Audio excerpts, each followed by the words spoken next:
Hi, everyone. We're currently waiting on just one more member to join us. He had a little bit of a rough night, so we're giving a bit of time before we start. Um, so thank you for your patience. We should be hopefully starting soon.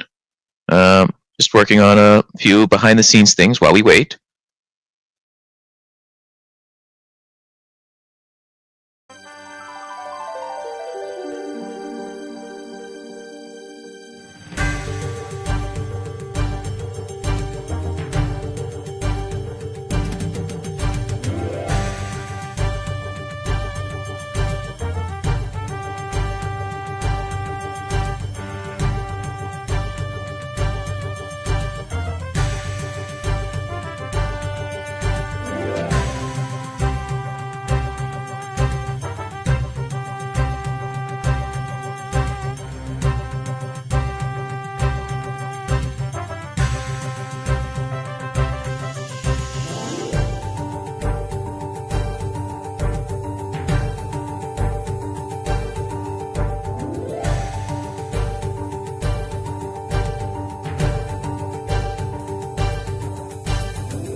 All right, welcome everyone. We're still waiting on that last person, but we're going to start ahead, and he can join us once he's had a chance to wake up and get ready. So welcome to the first session of a new campaign. We've paused the previous campaign because our our previous dungeon master is taking a break, and so to give him that time, I will be handling DMing for the time being. So welcome. Uh, y'all can call me Steve. Uh, And so we're still doing a RuneScape themed Dungeons and Dragons game. Um, so I hope you enjoy. So let's begin with the opening scene. Uh, based, we'll start off in Port Sarum, in the southern part of Asgarnia. It's early morning, and a slight mist is rolling in from the sea. It's quiet in the port town, and everyone's starting to get ready to go to work, which is why we'll then start focusing on each of our adventurers. Uh, so, does anyone want to go first and introduce what their character is doing? Or do you want me to pick you out like a teacher would when asking for someone to raise their hand?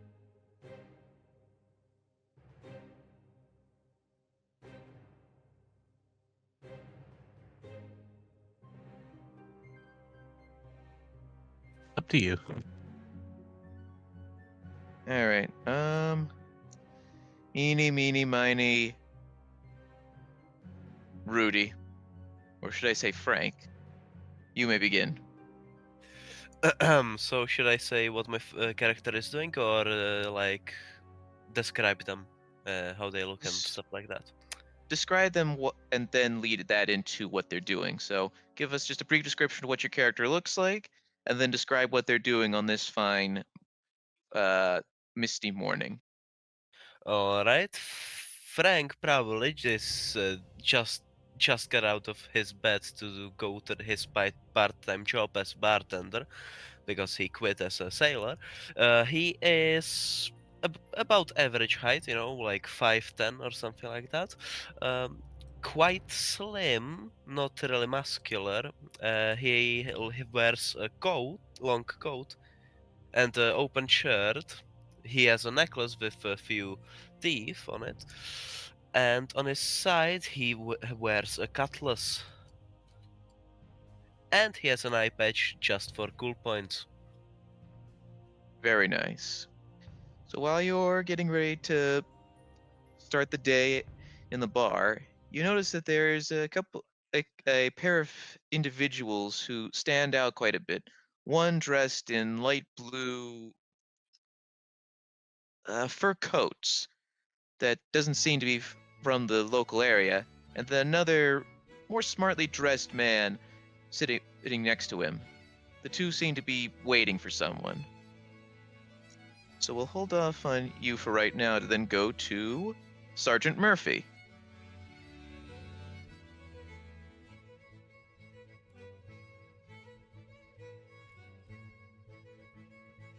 Uh, Sergeant, it's your turn. Your mic is not working, Right. Sergeant. Oh, there we go.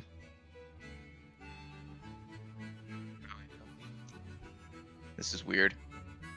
Sergeant Murphy would already be in the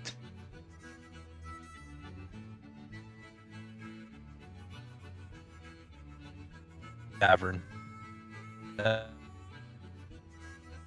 right, there's a weird delay between when you say things. He is a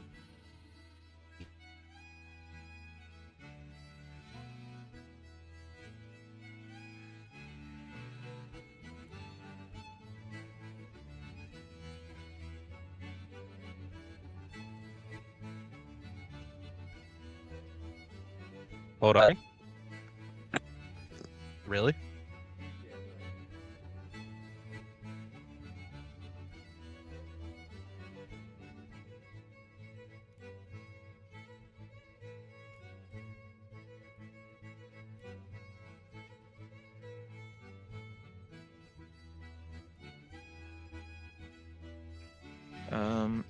I guess while we wait for the sergeant to, no, there we go. All right, try talking again, Sergeant.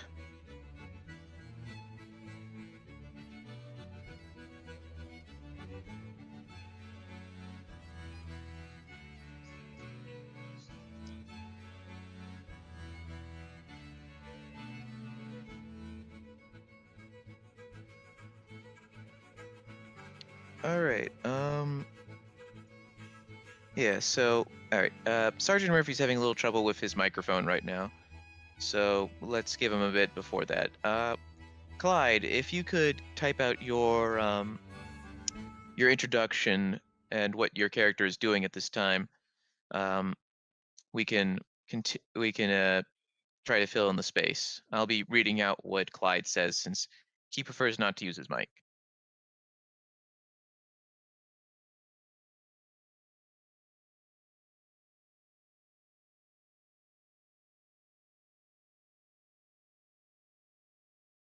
And I guess to fill the silence, the port is fairly quiet today. Some of the sailors are a little worried because they expect rain to come in.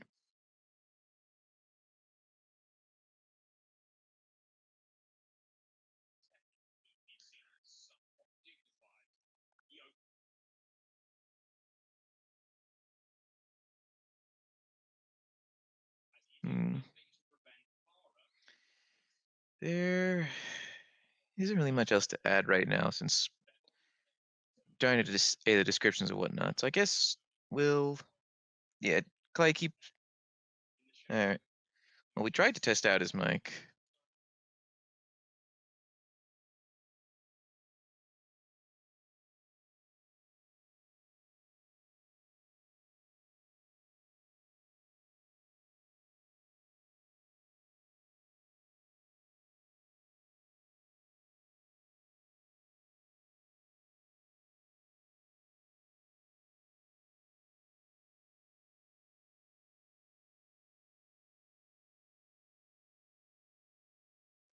Clyde Christensen is a man wearing a colorful set of armor with his trademark fencing hat adorning his head. He carries a rapier and a short sword alongside a large backpack and books. And he's just standing around looking to see if there's anything interesting going on.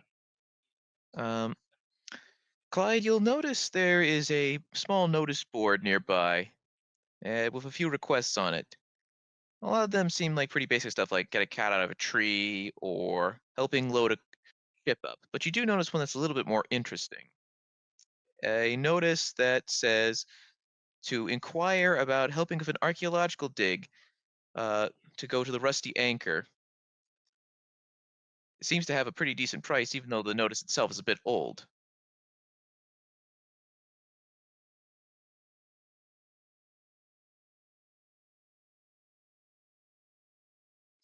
Welcome, Luke. We haven't exactly we had a rough start with the sergeant here having some microphone issues as Clyde prepares his response.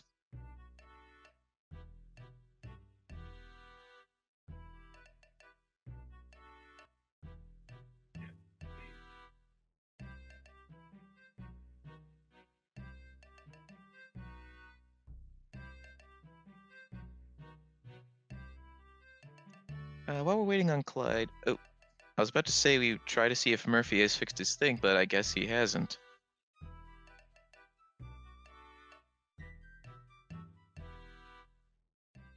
Clyde would see this notice and go to take it immediately, not wanting to miss a good job. And so, Clyde, you start making your way to the Rusty Anchor. So, while we wait for Murphy to try and fix his setup, let's go to Luke to give a brief description of his character and tell us what you're doing this fine, misty morning in Port Sarum.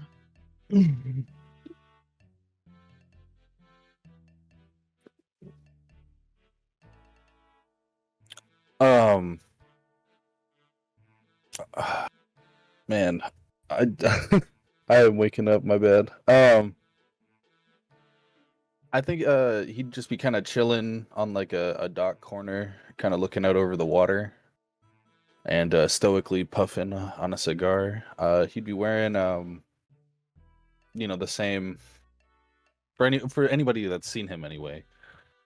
He'd be wearing the same kind of like Varagard kind of inspired colored armor that he typically wears, and then he'd have like a halberd, a two-handed sword, and a spear strapped to his back. And then he still has his signature glasses. Let's go. Heavily armed, sunglassed individual. While you're puffing and puffing on your cigar, you'd see a rather interestingly dressed man wearing a hat on top of his fencing gear start making his way into the local pub, the Rusty Anchor.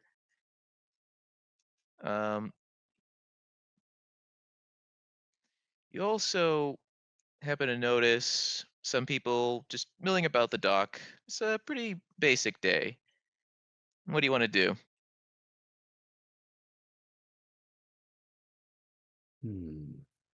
Heavily armored meets heavily armed. I would also head into the local pub, or head towards it at least. you make it there with relative ease. So I guess just to check in, Sergeant, any luck with your microphone?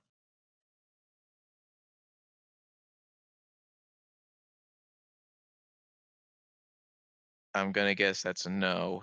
Um, I guess I will use this opportunity to explain why there is two Luke Ravens.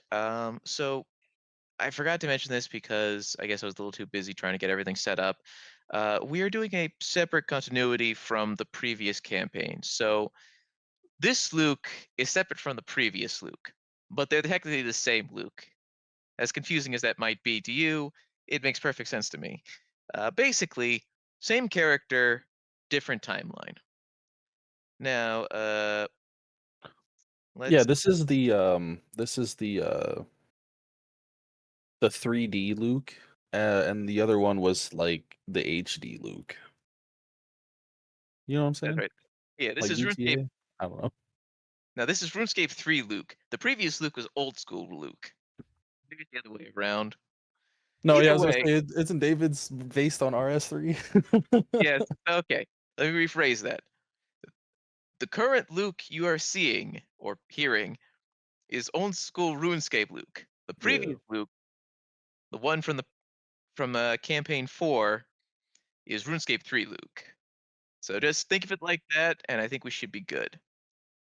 Yeah. Uh, One Luke is like, Valimore. The fuck is Valimore? And the other one's like, oh yeah, I've been there. totally normal place to visit, as you'd say. There's totally other continents. I don't know what the fuck you're talking about.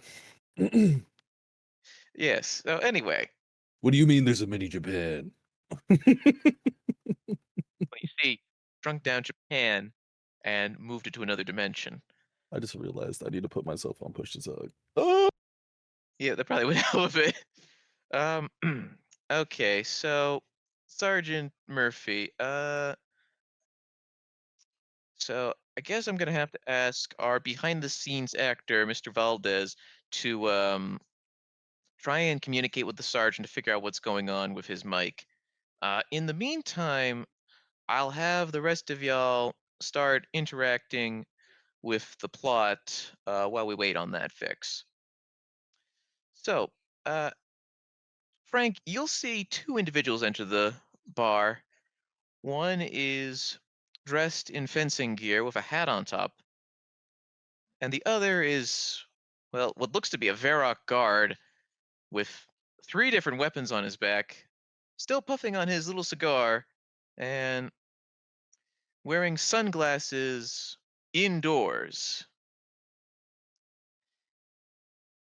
As you as the two enter the bar, the well-dressed man from before would motion them over to sit down at their table. Would you like to do anything, Frank, or do you choose to stay there? Well, as I'm doing my part-time job, I will go over towards them and ask them for their order. Hello there, gentlemen. May I ask what you will be getting today? The well-dressed man would speak up. Well, you see, my friend, I would like to get a round of beers here. One for each of my friends. Do you have Asgardian ale? Indeed, we do. So 3 beers for all of you. So 3 beers Hmm, in total. 4 beers. There's me, my friend, and then these two new fellows. Unless, of course, you'd like to join us as well. Well, uh, are you offering me a job or just to sit down for drinks? Well, you might be interested. You don't exactly look like someone who would pass up an excellent opportunity to make some money, now would you? Well, extra money would be great. What kind of job are we talking? Well, first, he would pull out 15 gold pieces to pay for the beers. Bring us those drinks and then have a seat, and I'll explain in a moment. All right. I go get the beers and bring them towards them and sit down next to them. Well, now that we are all seated, I suppose I should introduce myself. My name is Hugh Darrow. I'm an archaeologist working for the Verrock Museum, and this here is my associate, Mr. Thorvin. He is from the Fremenic provinces and is my bodyguard. Now, perhaps you three would like to introduce yourselves. I'm Frank. Yeah, I'm just a bartender here. I used to be a sailor, but that didn't go out that good, so if the pay is good on your job, I might consider taking it.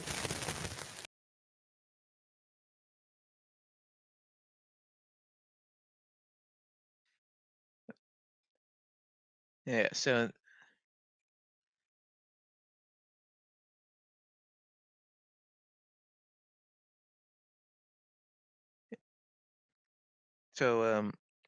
you, Darrow, would nod and then look over to Luke and Clyde.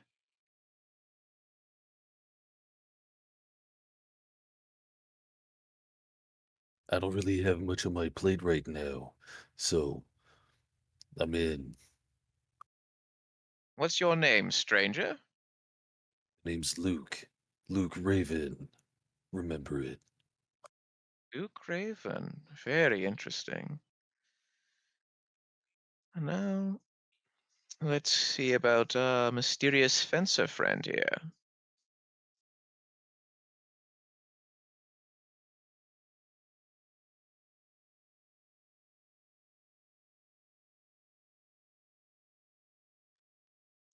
While we're waiting on Clyde, you all notice that Thorvin the Fremenic seems to be rather taciturn, watching you guys very closely.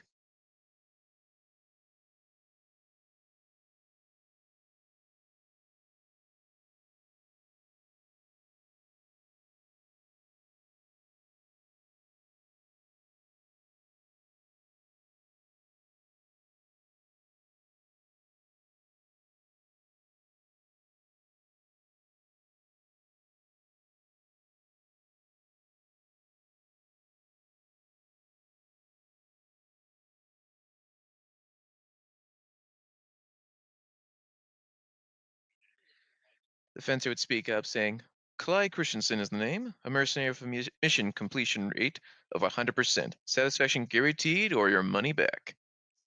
Well, 100% completion. Oh, very interesting.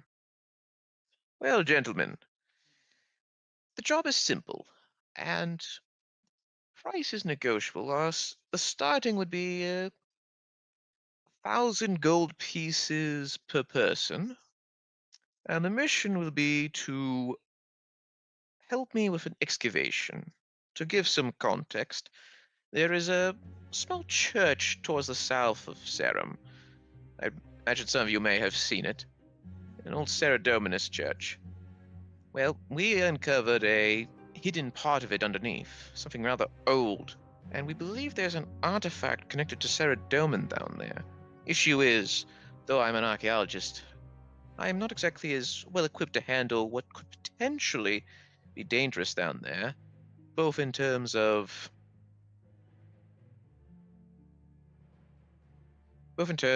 just potentially any undead from who knows what Samarakian curses was sent there, or any of the traps, really. So I was hoping to hire some gentlemen to help us out. 1,000 gold, you say? Yes, 1,000 gold per person. Give me a moment. I quickly get up, go into the bag, say, "Fuck you, Jill. I'm quitting this goddamn job." Take my head from the clothes rack, and go back to the table. Well, that's one way to start a job. I trust Mr. Clyde, Mr. Luke, the two of you are interested as well.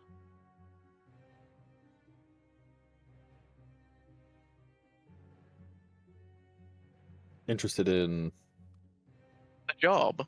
the job? Yeah, I think he said he would take it. Oh yeah, that's right. Sorry. That's right. Mr. Raven did say he was interested already. A mission like that is nothing even an amateur couldn't handle. This will be done professionally and in a timely manner. Mr. Darrow would nod his head. Very good, gentlemen, very good. I'm glad we are out of agreement. Now,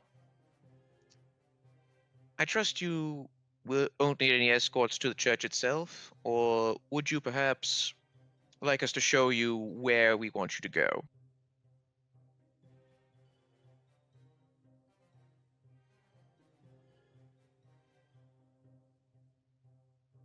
I'm just gonna go follow these two guys. They might know where we're supposed to go.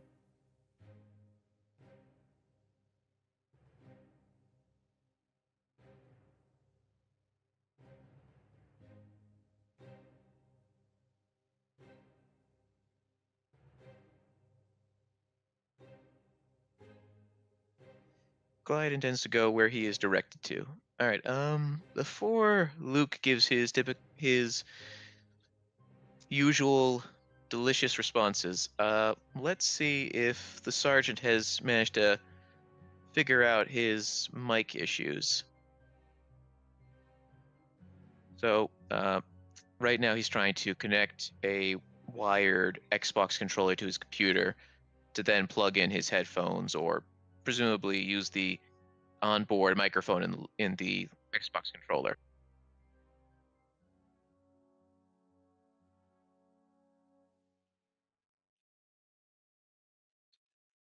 Okay, no, I think they're still setting it up. So, Luke, well, sorry to interrupt your instructions to the sergeant to help him out, uh, but do you happen to know where the church is located? Sorry, which church? A little one to the south of Sarum. Would I? I don't know. I'm not a Saradominist. Well, seeing as the two of you, or sorry, the three of you are mostly just waiting for instructions, Mr. Darrow nods to Thorvin, who gets up and motions for you guys to follow him. He refuses to really say anything, so he just starts to head out of the bar. So I assume, well, Clyde already says he's going to go where he's directed, and so I assume that Frank and Luke, you're going to follow him. Yeah, as he gets him and leaves, I'll just like give a shrug and get up and head out with him. Yeah, I'll get up, quickly finish the beer, and get going. Let's take it with me. Well, you are making your way downtown, following Thorvin, enjoying a drink if you're being more casual about it. It doesn't take too long for you guys to head past the prison towards the south and come to a old but decently a church that's rather old but in decent condition. You also see the starts of what is an excavation towards the southern part of it, where it's a bit on a hill, so you see a bit of a cave opening, as well as some remains of a camp. Thorvin nudges his head towards it and says in a rather rough voice, "You go there through there. Any further questions, you wait till the job is done." Sorry, that's not very Fremenic, is it? Sounds more Russian. My apologies. Then Thorvin decides to just head back to the bar, leaving you guys to figure out what you want to do. You look. I believe that you were not supposed to take the mug with you. I believe that's the property of the bar.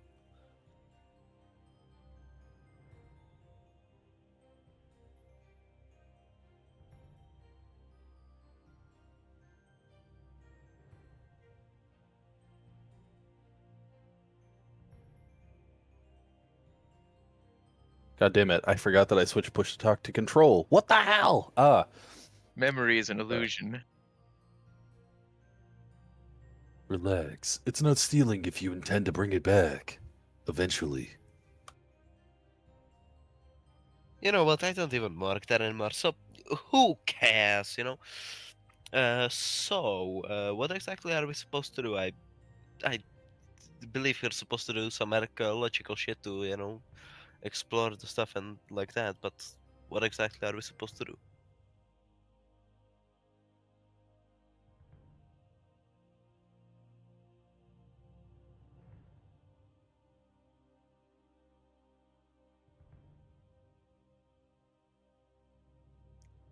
What?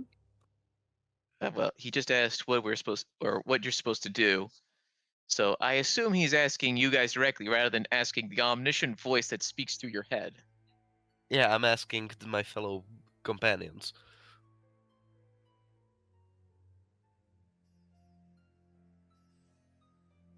Not gonna lie, I was trying to help Murphy with the thing. Yeah, no worries. I think Clyde is preparing a response right now.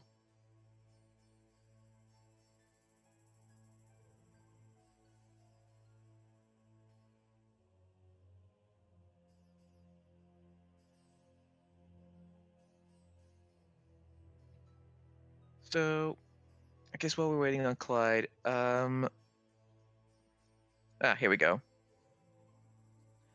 I take it there'll be some form of ne'er-do-wells that we'll have to deal with at this archaeological site. Either way, we should investigate further.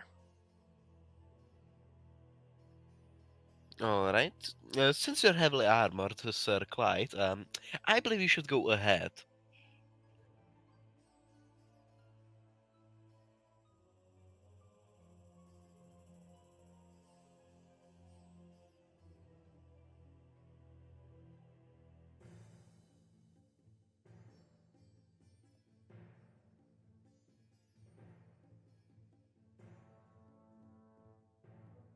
Why, thank you, good sir. I will do just that.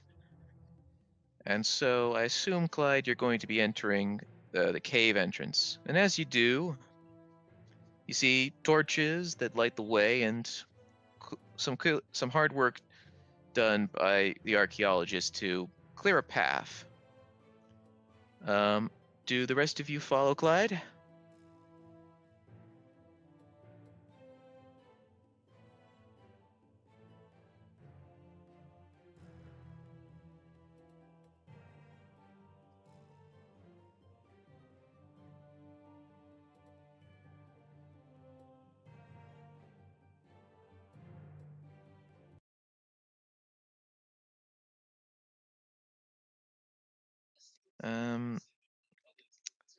I'm guessing Luke and Murphy are. Okay. That's what's going on. All right. As I was trying to say, so Clyde enters it. He finds the pathway lit by torches and the hard work of scaffolding done by archaeologists to keep the tunnel stable. Do Luke and Frank, do you follow him? Do you follow Clyde? Yes. Yes, sir. All right. Well, as you guys start making your way downtown, walking fast, faces fast, and you're homebound, not really, you arrive in a large central chamber. From what you can tell, this looks to have been what's the word for it? Not a burial ground, but a catacomb. That's the word for it. A catacomb. Oh, hold on one second. Luke has something to say. Huh? No, I don't. It's wrong. Oh, okay. Okay, gotcha. Sorry. So anyway, you guys end up in a catacomb. You see various coffins and other such caskets like it just lying around in different alcoves. You also see the destroyed remains of some stairs that must have once led up to the church itself. As you're looking around, you see there are two paths to go forward, one to the left and one to the right. Do you guys, which way do you want to go? I believe we should go to the left.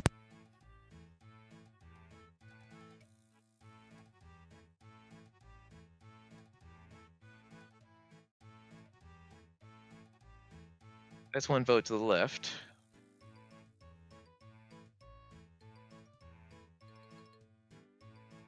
Hmm.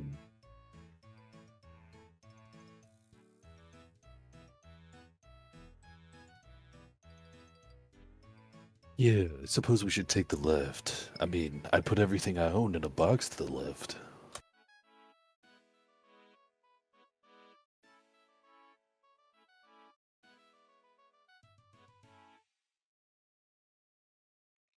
I'm not interested in the fine details, but rather the broad strokes. Let's all just go the same way. I vote left also.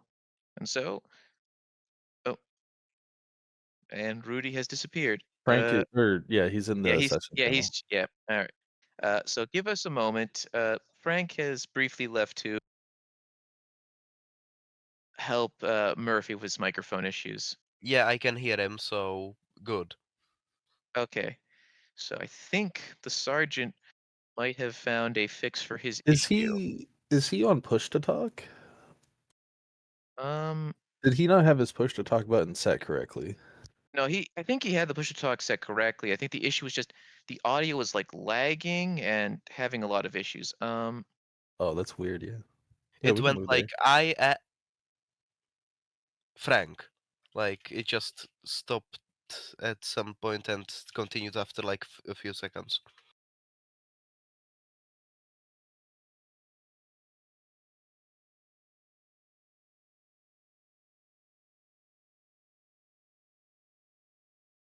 All right, everyone, give us one moment. We're shifting voice chat channels, so bear with us.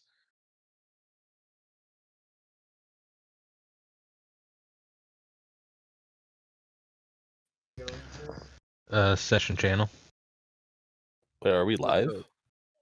I think technically we are. Oh, hold on a second. That's freaky. I think I'm in both the session and the session. Yeah, it's showing me that too. It's I don't know. Weird. Okay. Anyway, so I think I just heard the sergeant speak. So speak again, Sergeant. Speaking again, hopefully. Yep, sounds good to me. So I guess So we'll pick up here in a second. But first, now that the sergeant finally has his voice again, let's quickly pause the gang about to go left down the tunnel to go to the sergeant, who is, well, I'll let him describe himself and tell us what he's doing. All right. So I was in the tavern as well. I would be wearing a blue army outfit. Though you might not have been able to tell what it was, you could tell it was part of some sort of military faction. It was very worn, though, and the hat that I was wearing didn't exactly match the outfit, its style. It had a little skull on it, and around my neck was a strange medallion of a fish. I would just be sitting there drinking. Uh, I overheard most of what you said within my sips. I would have decided to follow, but I would have first wanted to buy a stock of alcohol. So that's where I would have been. I've been waiting for the bartender to sell me some bottles so I can take. The bartender looks at you rather oddly. All right, here you go there, Chief. Here is one bottle of Arsgarnian ale. That'll be 25 gold How much is pieces. that? 25. I'll buy 4. 4 of them. Well, ain't she a special one? He pulls out 3 more bottles. So that'd be a total of 100 gold pieces. I dropped my last gold.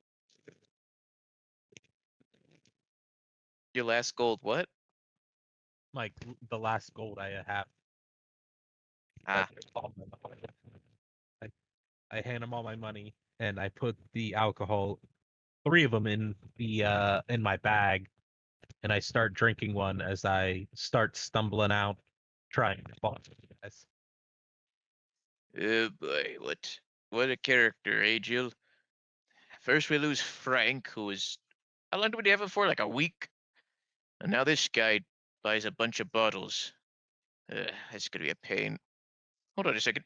None of this isn't even a gold coin. This is just a button. Anyway, as you're making your way... Keep the change.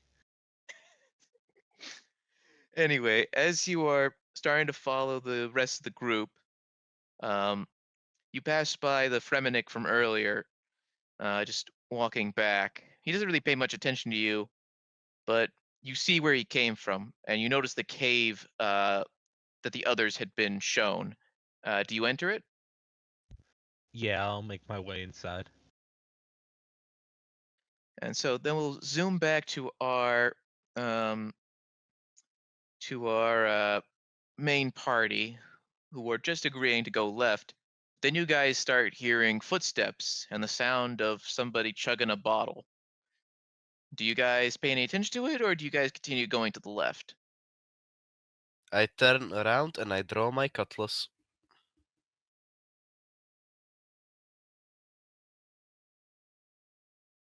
And I shout, "Who goes there?" I wouldn't attempt to dodge it. I'd just be trying to protect my drink. And so Hey. you all. Frank, stop that. It's me, the good old sergeant. Regular, your butler. Oh, Sergeant! Sorry, didn't know it was you. You almost broke my bottle, kid. Well, it's your fault for not announcing yourself as you went in here. Ugh, Jesus, Frank. Almost breaking such a swaggered out man's bottle. How could you? He Yeah, didn't say he is scamming. Sorry, I thought he could have been a fucking undead creature or something. I had I'm a dead. mouthful. He's only like 80. Close enough. I'm not that old, am I?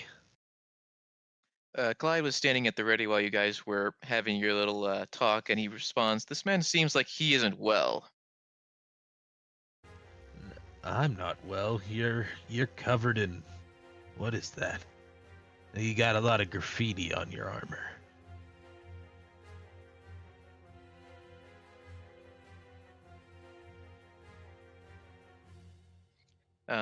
Just to help out, you guys see that along the armor of Clyde, that there is a few different icons.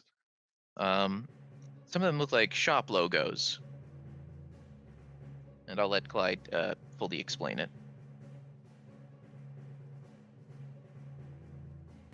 Is bro sponsored by like? General store. Oh my god.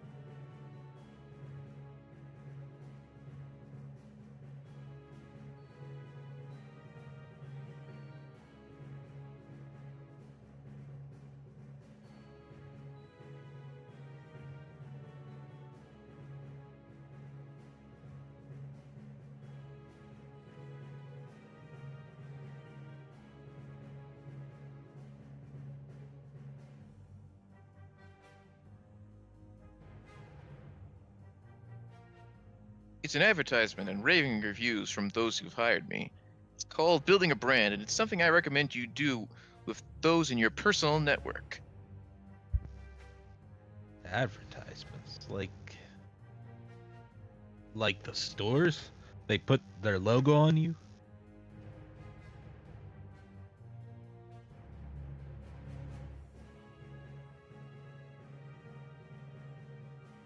That does sound stupid, not gonna lie.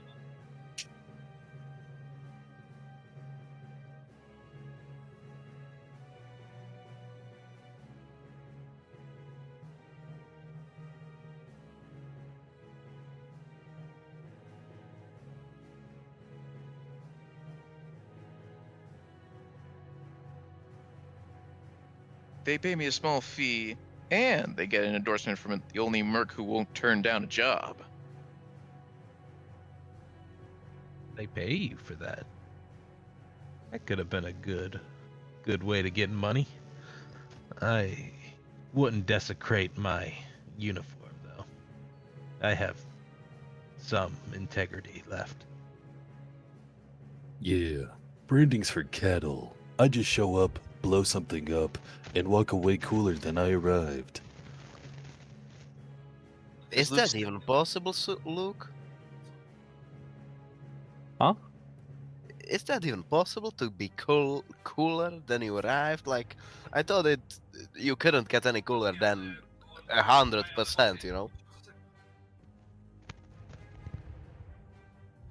Clyde would turn to Luke and says, "I don't think they'd pay someone like you, and I severely doubt that drunkard." He says, pointing at the sergeant. Cooler than I arrived. Buddy, I walk into rooms like a storm and leave like a legend. Temperature's irrelevant. I won 9 dual arena battles in a row. I'll have you know, before the thing collapsed. I was pretty bummed.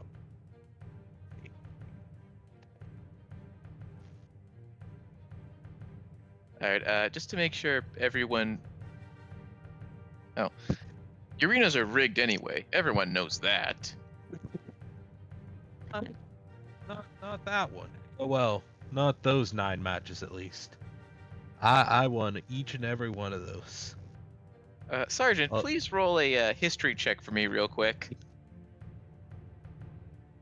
Will do. 13. Let's get.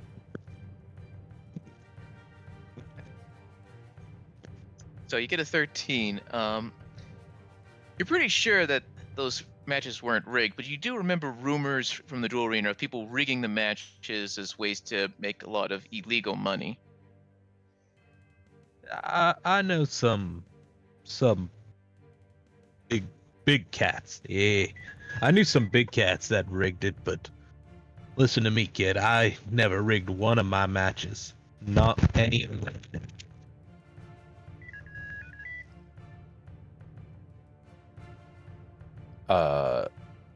Luke would look at Clyde and be like, you know, if envy had a voice, I bet it'd sound just like you. Guys, can we continue, like, exploring this fucking catacomb and not, you know, continue bickering amongst ourselves? Before Frank had made that suggestion, Clyde adds, "I suppose they wouldn't waste their time on someone like you."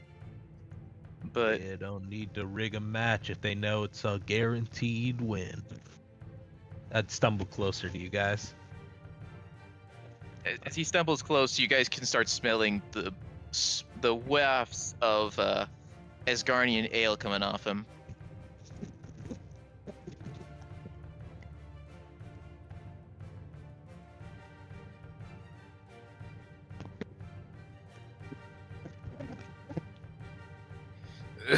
Fucking that smells horrendous. Sergeant, maybe, you know, consider taking like I don't know, perfume or something, you know. That costs money I could be using on my alcohol. Kid. I believe you have an alcohol problem, Sergeant. Nah. The only problem's when I don't got none.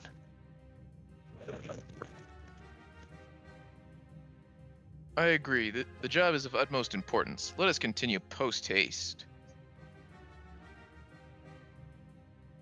So Sir Clyde, could you lead the charge?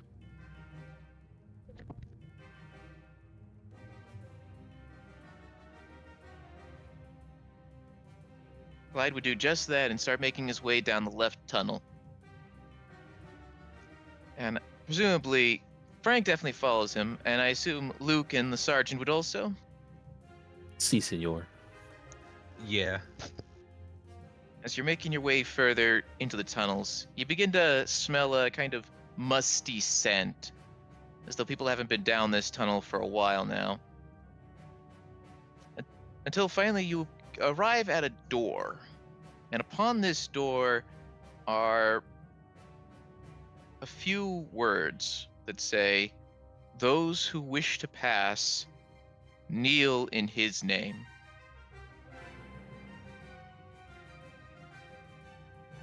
Is I gonna be honest. I'm not entirely sure why I'm here. I only caught the tail end of your trip. Something about earning money is all I heard.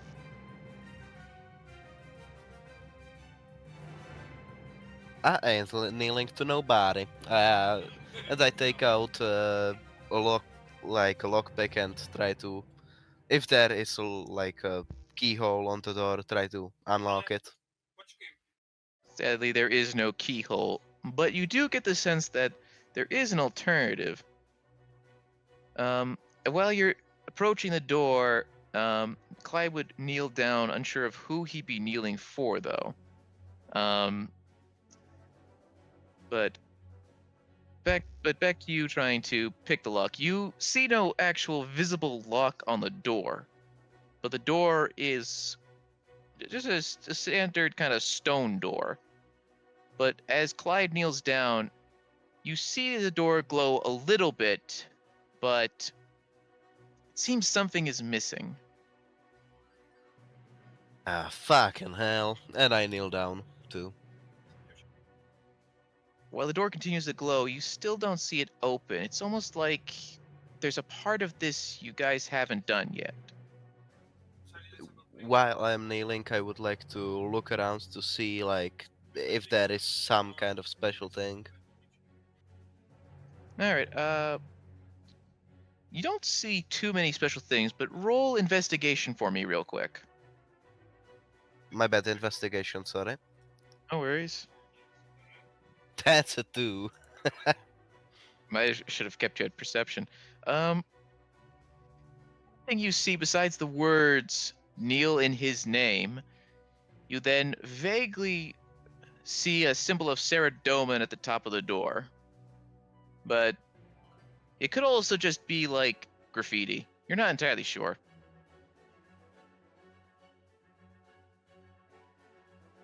Sure, I can Fucking get back up if I kneel. Hmm.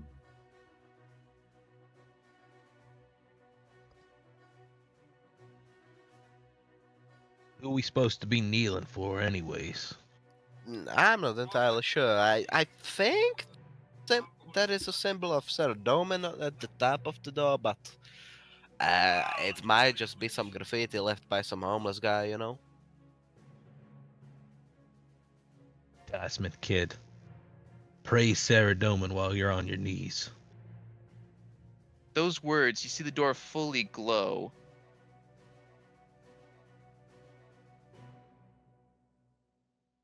Oh, mighty Saradomin, I pray to you to grant me passage through this door. Just gonna let Clyde put his little response in first before we continue.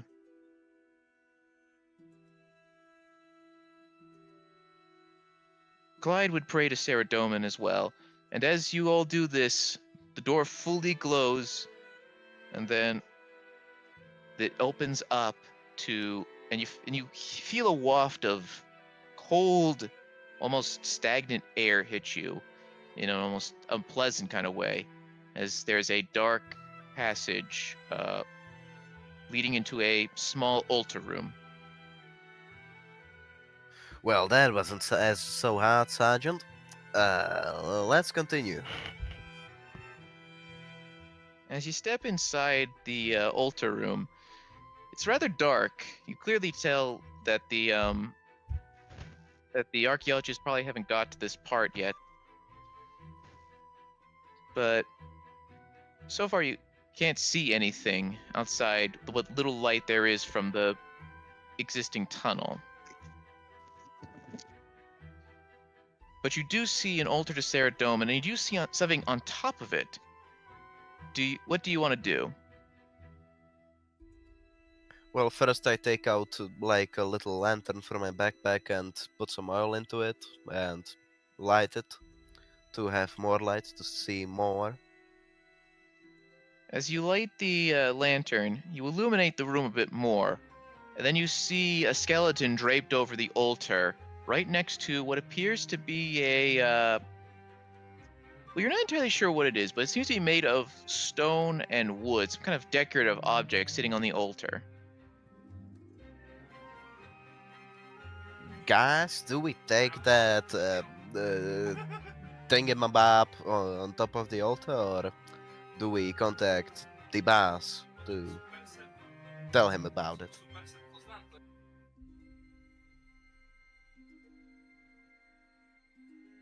I'd take a swig of my alcohol and go, again, I don't even know why I'm here. I just want the money. As the sergeant takes another swig the sergeant takes another swig of his beer. He feels a little dizzy. Clyde in there and goes, is there anything else around here of importance? And to answer your question, Clyde, please roll investigation.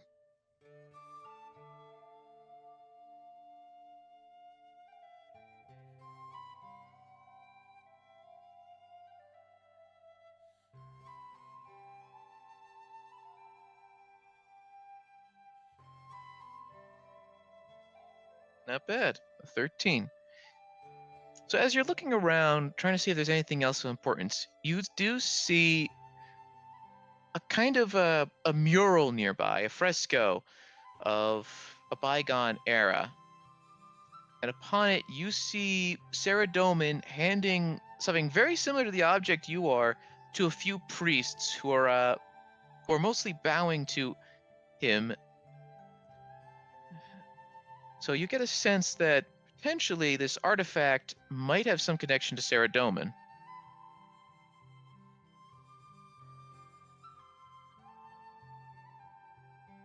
I'd like to stumble on over to the artifact and pick it up. You pick up the artifact.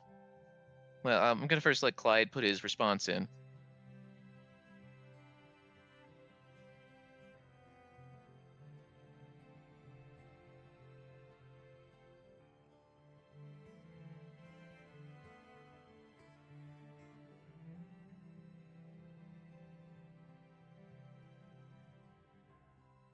This certainly is a Saradominus place of worship. That artifact is apparently a gift from Saradomin himself. I'd be careful with it. Clyde says it right as the sergeant, who probably didn't hear him because he was too busy drinking, picks up the artifact. And as you do, the door that you guys came in suddenly shuts behind you, and the area is filled with blue flames along the walls.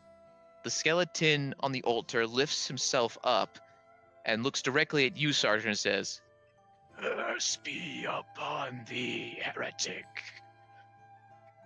Return the slab, or suffer my curse."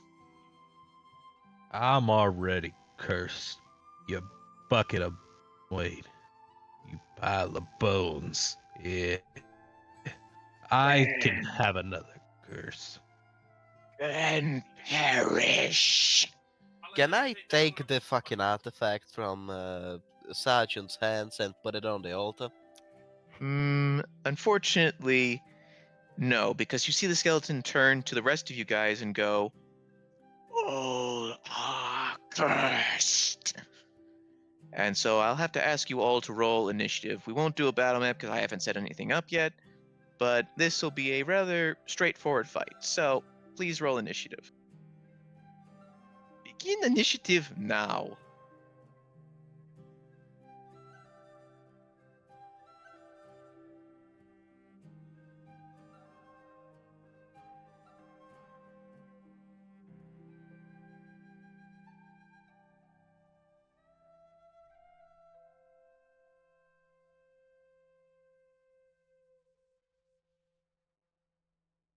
Clyde would sigh as he prepares for combat.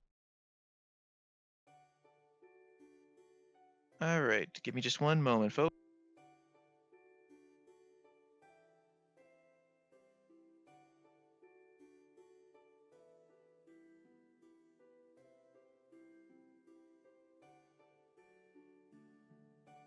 Oh, wow, interesting.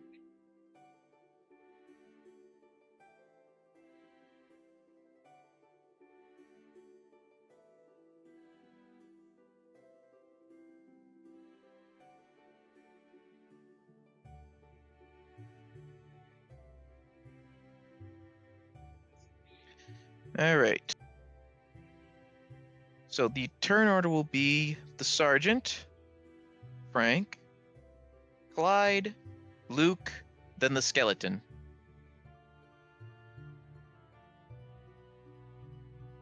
So So I'm first then? Yeah. Well, the sergeant would just look the skeleton in its sockets, and he'd go in for a strike. Just ball up his fist and going for a hit. All right, go ahead and roll your attack roll.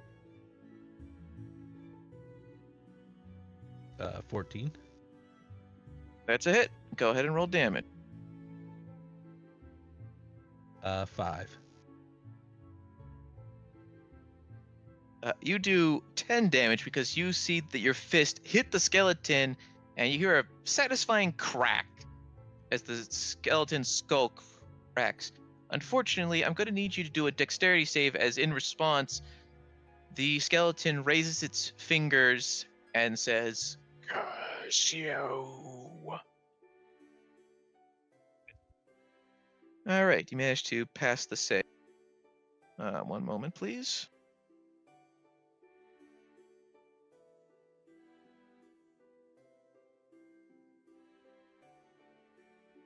So you take 3 radiant damage as you manage to mostly dodge the attack and only take half damage from his holy rebuke.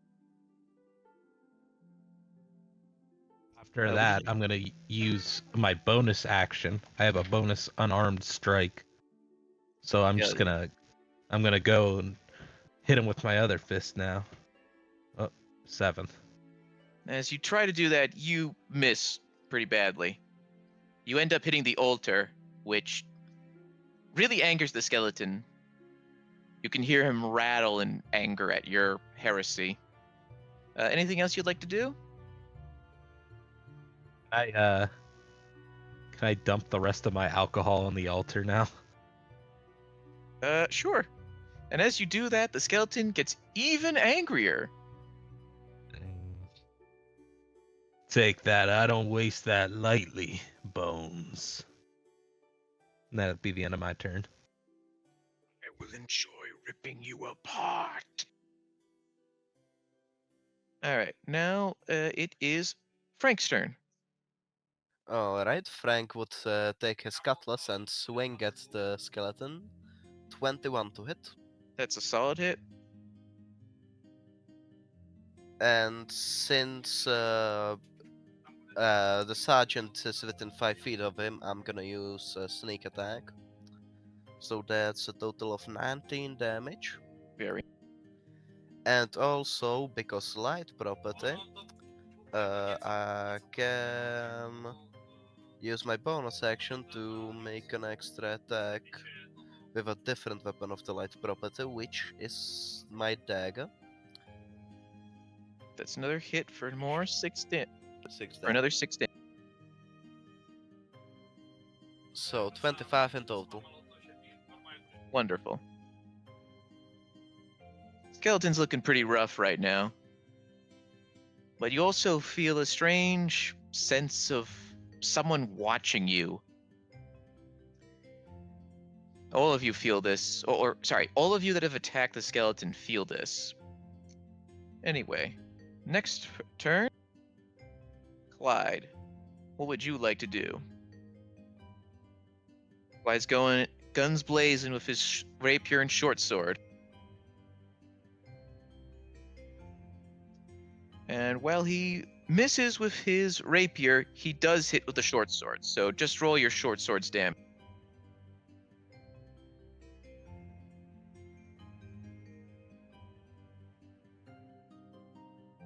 You're doing 4.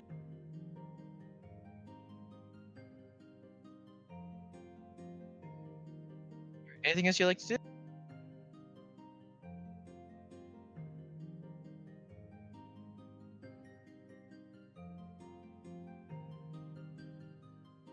All right. It's your turn now, Luke. What would you like to do? All right, Bone Boy, let's see if you rattle under pressure. And then he'd walk up to about 10 feet away from the skeleton and like pull out his halberd and go to like smash it with the blade side. Yeah. All All right, go ahead and roll that. A 20. Very nice. That's a hit. Roll damage. Oh, I forgot about the cantrip. Damn it. Okay, never mind. Okay, next time. That's a 6. Hey. All And right. then as a bonus action, I'll fire strike it. Alrighty, send out those flames. Oh no, a 7. That's a miss. Unfortunately, you set because of the alcohol on the altar, you set the altar on fire. And then you sense the skeleton's holy wrath increase. Is there anything else you'd like to do?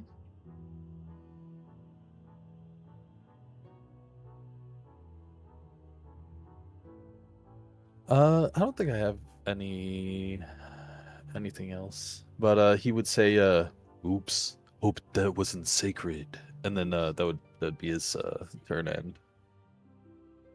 As you end your turn and deliver your one-liner, you see the skeleton glare at you, turn to Murphy and glare at him. Heretics, one and all! And then you'd see him chanting before he then proceeds to cast. Let's see. That's a spell. So quickly, give me both of you. Give me a wisdom save. Sorry, I almost mixed up my D&Ds with my Pathfinder. 9.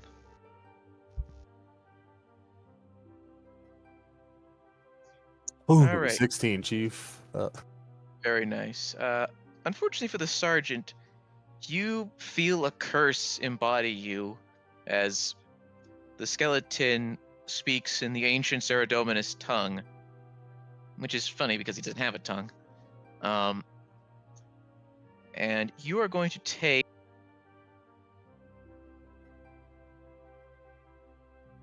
You're going to take 4 radiant damage, and you now have disadvantage on all attack rolls for until the start of the skeleton's next turn. Luke, you only take 2 radiant damage.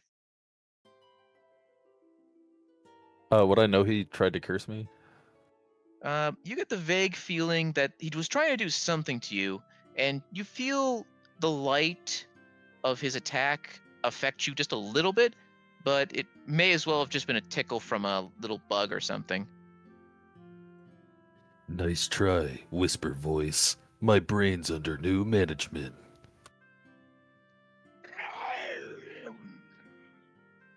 And then he then attacks Murphy with his short sword.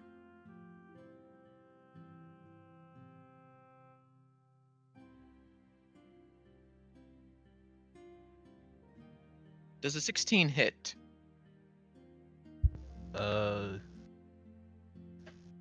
Yeah, but if it's a slashing, piercing, or bludgeoning, I can deflect attack with my reaction.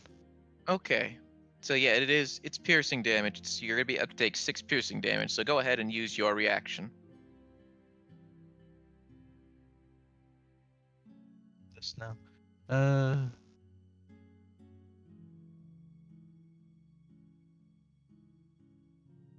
Oh, I think I just need to roll this.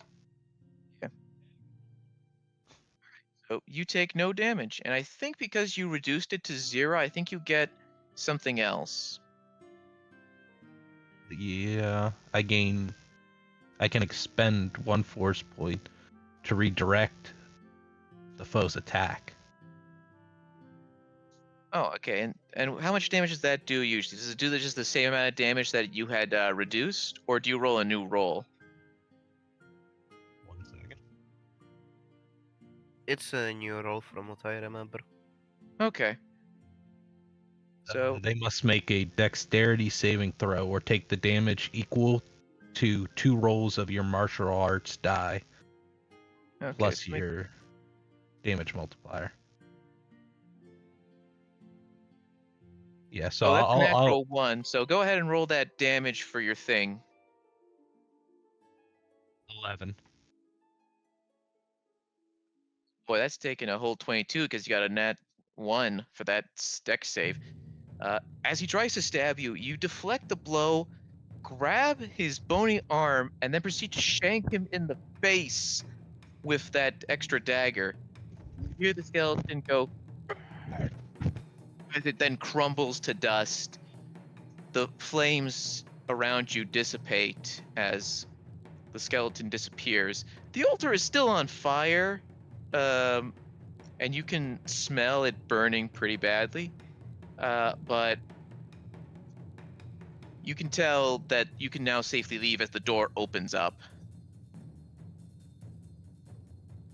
Sergeant, please next time do not pick up any ancient artifacts before looking around trying to figure out if it's dangerous, please. He was no better than a rookie. I took him out nicely. And I'm not even fully sober.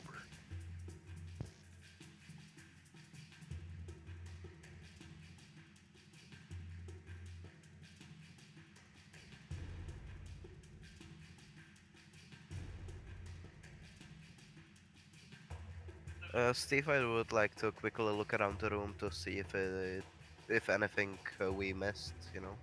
Sure, 1 second. Clyde adds, let's just continue with the task at hand, I suppose. And so, Frank, as you're looking around, you see the fresco that Clyde had found, since he had pointed out earlier before the skeleton had attacked you. As you're looking around, roll perception for me real quick.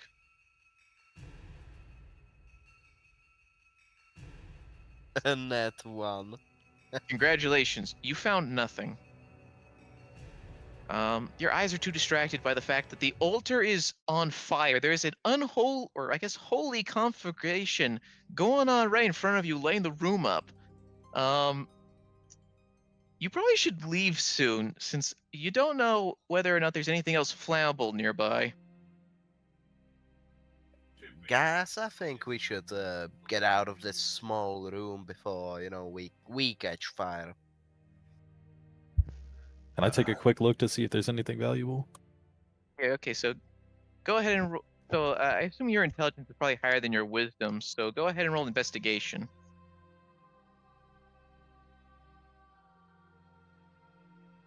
Oh, so close to a fucking 19, damn it! I know, that's the worst. Actually, go ahead and roll again, because I think the flames are probably helping a bit. All right.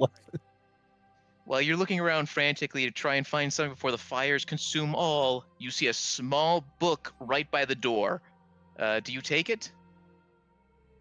I will telegrab it and then Very start nice. to dip. Frank has decided to vacate the chat for a second to take care of something. So I will assume his character proceeds to also make his way out of there.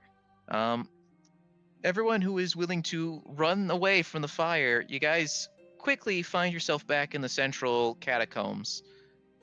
You guys want to do anything else before you leave? Why'd you have to go and set my alcohol on fire? I was gonna scoop it back up.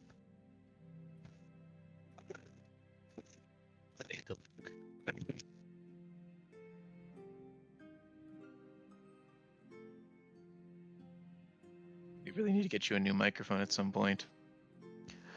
Oh, you couldn't hear me? Well, this is the last part of it. I heard you saying, why'd you set my alcohol on fire? To Luke. I was asking Luke. I thought so, but yeah, we still need to find you a better microphone at some point.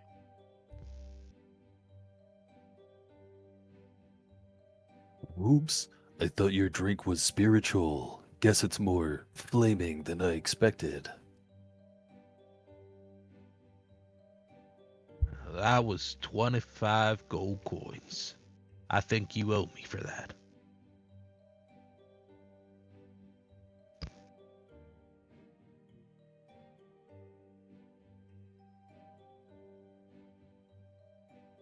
I'd say you have a serious problem there, Sergeant. but that is not a part of the job description. Was this artifact part of it?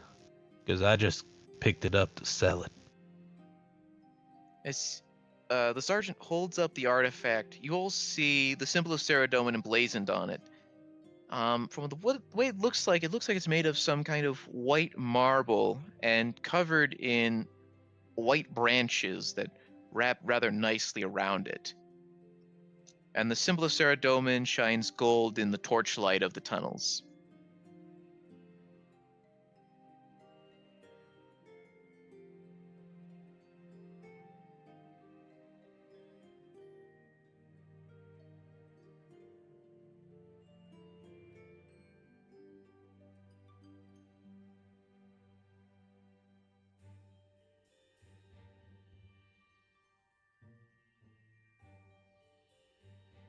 You'll have to give it to the person who gave us the job, I'd reckon, Clyde adds when looking at the artifact. Hopefully After- he's got a good deal of money for this thing. After looking at Murphy, when he said Luke owes him 25 GP, Luke had been just kind of staring at him for a while, and then finally just hands him 25 GP. Fine, but only because you got the last hit on the skeleton. This job's already paying off. That's a whole bottle. So, as you're handing the sergeant the 25 gold pieces you owe him, just as a reminder, you are also holding a small journal, and in the proper light and not needing to have to run from a fire, you see the symbol of Saradomin is also on the journal. Welcome back, Frank. You guys have safely escaped the burning fires of that altar, and are now back in the central catacomb area. Murphy has just received 25 gold pieces of damages. His alcohol on fire, and he's holding up the artifact, which seems to be made of white stone with the symbol of Saradomin in gold in the center, and is wrapped around with white branches.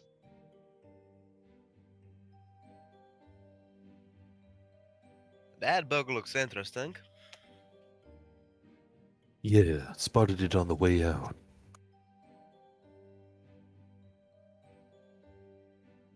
Do you want to open it?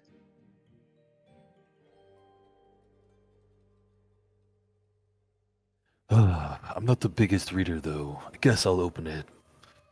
And so he'll open the book and thumb through some of the pages. As you're looking through the pages, you get the sense that they're written by a holy man. You see things like, on this day, Saradomin graced us with his presence. Before skipping to the next page, it says, on this day, one of our faithful revealed to me that he's actually been, and then you skip to the next page and then come across the church is condemned. We're trapped here in the cellar, within the catacombs themselves. The Zamorakians have attacked our fair church, and we've had to destroy the stairs. This may be my final entry. Saradomin help us, and may his holy envoy be saved from the ravages of time. And that's the final entry, unless you wish to go back to one of those previous pages.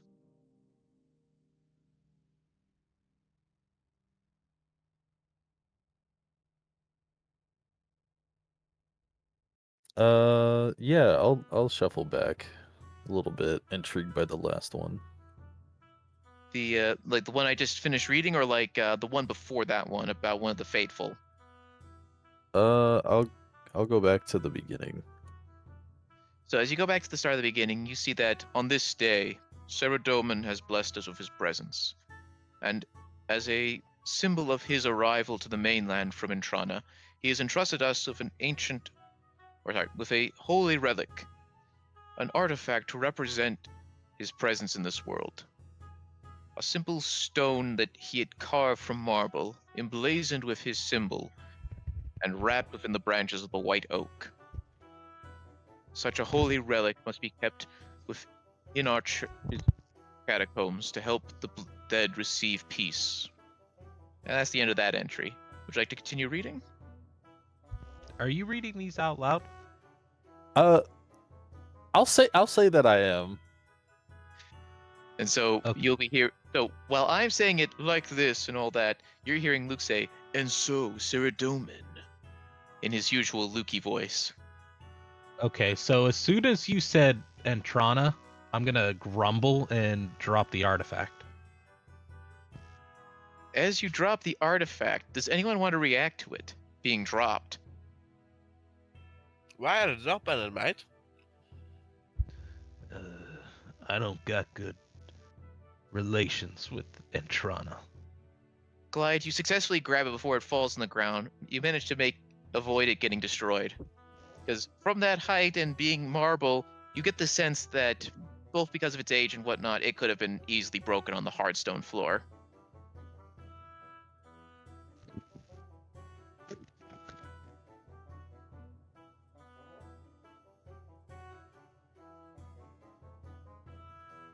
Luke, is there anything in the book that says exactly what this artifact is? I As don't Clyde, know. Let me check the next page. as you start checking, Clyde safely puts the artifact in his backpack, saying, "I'll keep better care of this than you." And as you begin looking through the pages more and more, you eventually find an entry that goes, "The artifact is a sacred one that is meant that Saradomin created to help the dead find peace. It is a simple token of his arrival, a symbol of his long-lasting reign within our lands as our God and Savior."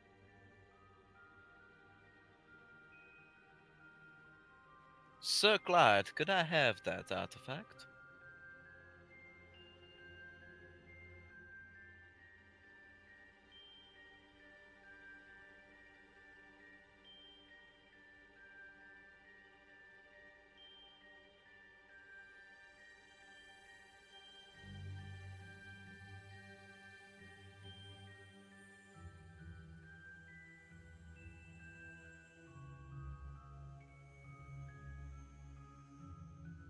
Glide nods at your request and says, "Sure, you seem trustworthy enough," and Thank you, presumably good man. hands you the artifact. I stuff it into my backpack. Well, as you guys are just standing there, Luke, do you want to look at any more pages, or do y'all just want to start making your way back to the Rusty Anchor? There's also the mysterious Rite Passage in case you do want to look down there, but I imagine after your previous encounter you might not want to, so it's cool if you don't. AKA Steve's like, please go down the right path. No. Yeah, I might be, but believe no. we should go down the other path, guys. Is this a thought? Yeah, for We'll agree sure. with? Okay, we ball. All right. Well, everyone who's willing to go down the right path, you head down the right path, and you come across a rather impressive-looking coffin. You think he's got gold in there? Not Oh, sure. Wait, you kids aren't against grave robbing, are you?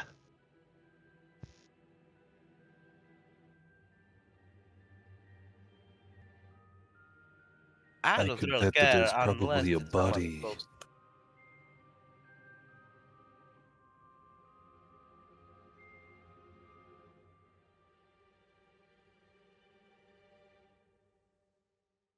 As long as it ain't somebody close to me, I don't care if the grave gets robbed. Clay would add, "We should be careful here, lest we awaken something else." I'll just beat it to death again. I'd walk over and try to lift the lid off the coffin. As you do, you move it more from the top than the bottom, and you see a skeletal face. Suddenly, though, the left socket, so on your right, starts to glow blue and yellow, and you hear ominously in the distance, Do you want to continue opening the coffin? Can I see like any gold at all in there? You do not see any gold. You instead see bones begin to rise up.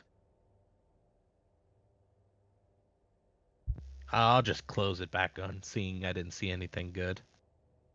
As you close the coffin, the music in the distance stops. You hear a small thunk as the skeleton hits its head against the lid and then just lies back down. I didn't see nothing worth taking in there. Steve, is there only this coffin or is there anything else? As you look around, you only really see the coffin. You get a sense that this was probably just a very important person who was buried here. Probably one of Sarah Doman's most faithful soldiers.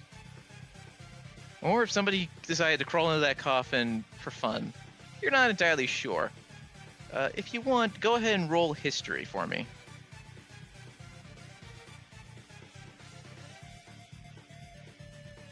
Then, Okay, you're not entirely sure who this person might have been, but you can tell from the texture of the coffin and the fact that it hadn't been disturbed prior to the sergeant almost unleashing a who knows what upon you for disturbing the dead. You get the sense that this coffin hasn't been disturbed at all.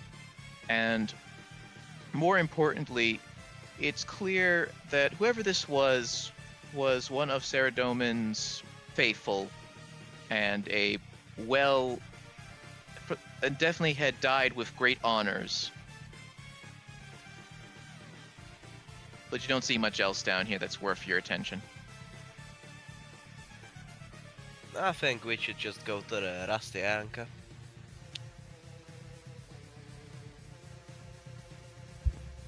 I agree. I could buy a new bottle.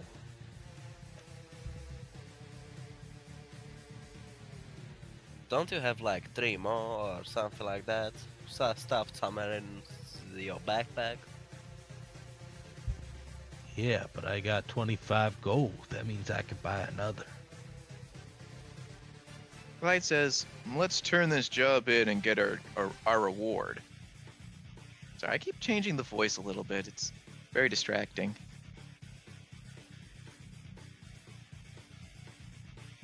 Anyway, Let's just go. right, everyone's ready to go back to the Rusty Anchor? Yeah. Yeah, I'm good. Alright, you guys safely make your way outside of the catacombs. The bright light of the sun finally piercing through, and the mists from the early morning have dissipated. It feels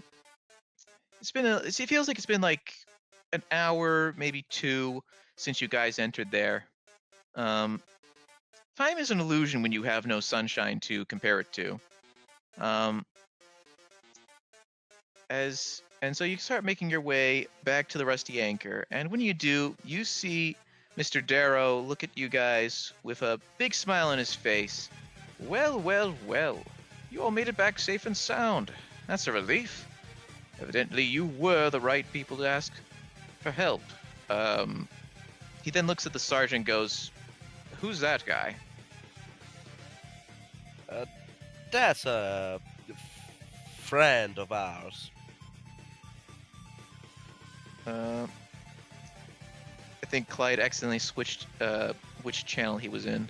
1 second. There we go. Welcome back, Clyde. Anyway, where was I? Oh yeah, so Mr. Darrow goes, I see. He looks at Thorfinn, who just shrugs at him. Well then, let's get back down to brass tacks, my friends. Did you retrieve the artifact?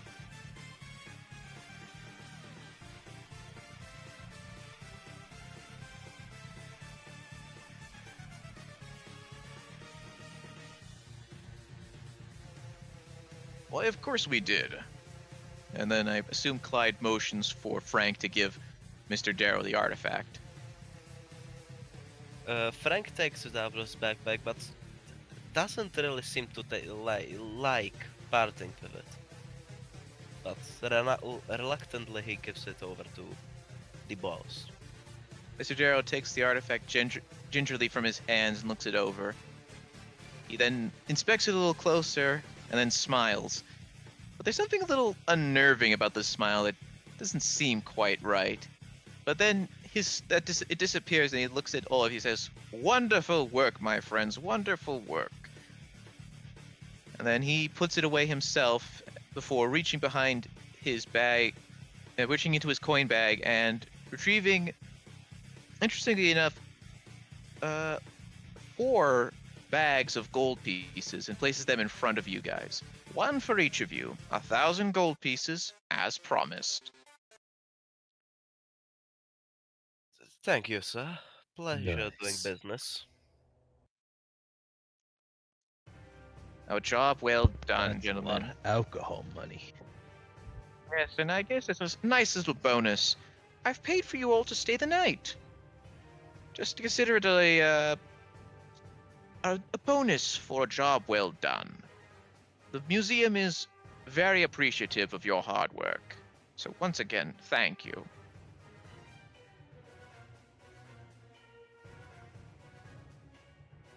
As he mentions museum, I would like take another look at him. Would he be somebody I might have recalled seeing at the museum when I was a guard? As you look at him, you see that he's definitely dressed the part of a archaeologist, but his face is just too generic to really know. So go ahead and roll insight. And as you do, Clyde tips his hat and says, "Thank you kindly, good sir. Remember the name Clyde Christensen, and make sure to recommend me." To which Mr. Darrow nods and says, of course, Mr. Christensen. You've done a good job, and as I looked into your reputation while you were away, and I have to say, I am impressed. I'll keep you in mind for the future. Unfortunately, Luke, because of your Insight 7, you can't really tell if you've seen it before, but you definitely recognize the uniform as being that of the Varrock Museum. But like I said, his face, there's nothing distinct about it. It's just a face you could probably that blends quite well in the crowd. Nothing too stand out about it. You might even glance at Mr. Thorvin, but as Mr. Darrow had said, he's from the Fremennik provinces, so you probably haven't seen him before. But you're definitely certain you haven't seen him in Varrock before either.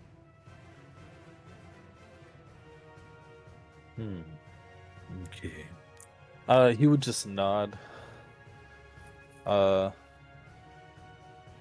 then just kind of like relax any tension he might have had when he got a bit curious.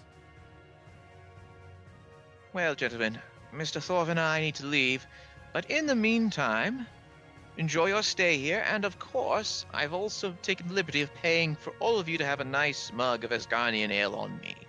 Once more, thank you again for your help. The Varrock Museum truly appreciates your hard work. Mr. Darrow Before he does finished saying that, I would immediately walk over and tell the bartender that he paid for a drink for me.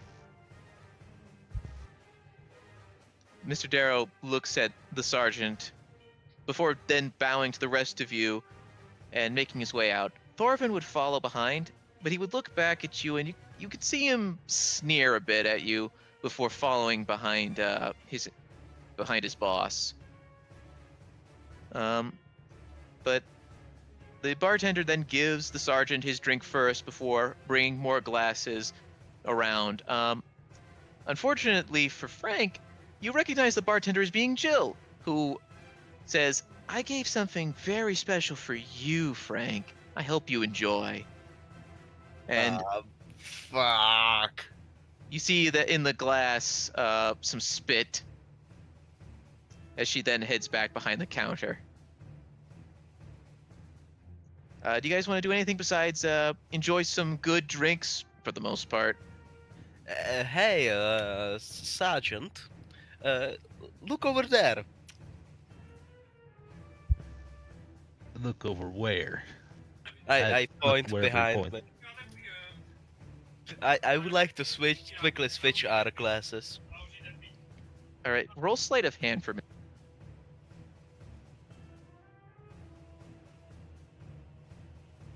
Oh yeah, you are able to swap the glasses around rather quickly. That the sergeant isn't able to recognize that you've moved them. Oh, sorry. So it got away. It was like a weird looking fly. I look towards Jill behind the counter. I pick up the glass and just quickly,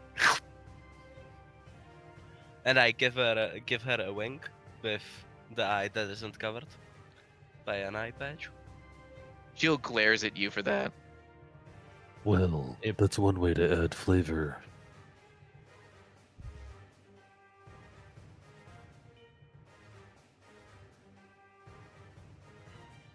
I would say just watching this happen. Indeed, Luke. Indeed. Is there anything in particular you want, Clyde, or are you fine with stew alongside your drink?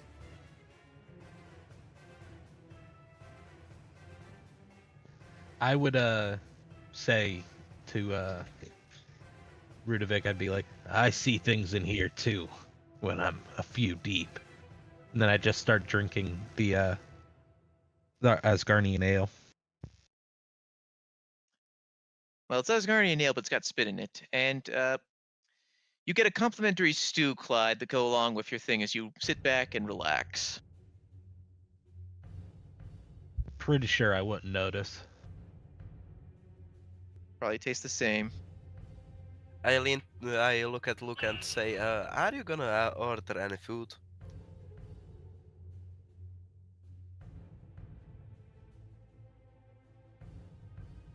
I was thinking maybe I'd have just a steak.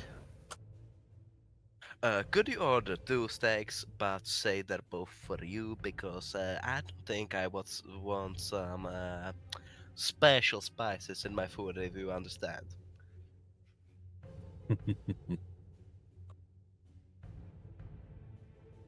Sure.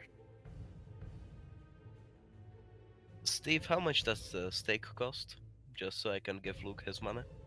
Well, the good news is you guys are getting complimentary steaks because it seems that as Luke approaches and asks for the price and whatnot, you get the Jill goes, "You're lucky that archaeologist paid for everything.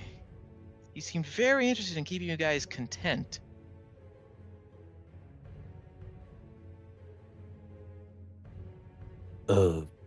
Is that a problem? No, just you're very lucky you have a generous benefactor. Well, Abyss, if that's the case, give me your finest food and your finest ale. Sure, Sergeant. And so she just gives you a regular watered down beer and a stew with a lot of fat in it. Our finest. Eating like a king today. Anyway, so I Nice assume, pause. yeah, I assume. So just as a reminder, Frank, you wanted steak, right? And Luke, are you also having steak? Yes. Yes, I wanted him to order 2 steaks. You both get some delicious medium rare steaks. They're cooked to perfection, and they have a little bit of butter on top to help add a little extra flavor. I look at mine and I look at Luke's to see if there are any visual differences. There isn't. Because Luke was kind enough to do that, and because Jill knows you're a sneaky little bastard, she didn't try anything this time. Alright, thank you, Luke. You know what? Here's like 10 gold for your trouble. Oh, thank you. And so I assume for the rest of the day, you guys just enjoy stuff and before heading to bed.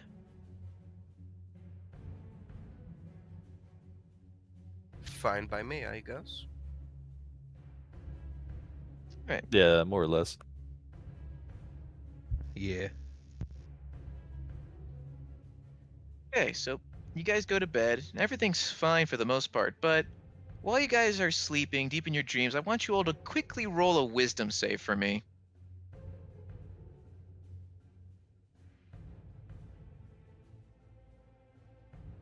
19. Apparently, I can roll flat wisdom saves, but I can't roll anything that has a modifier. Suffer as I have. 3.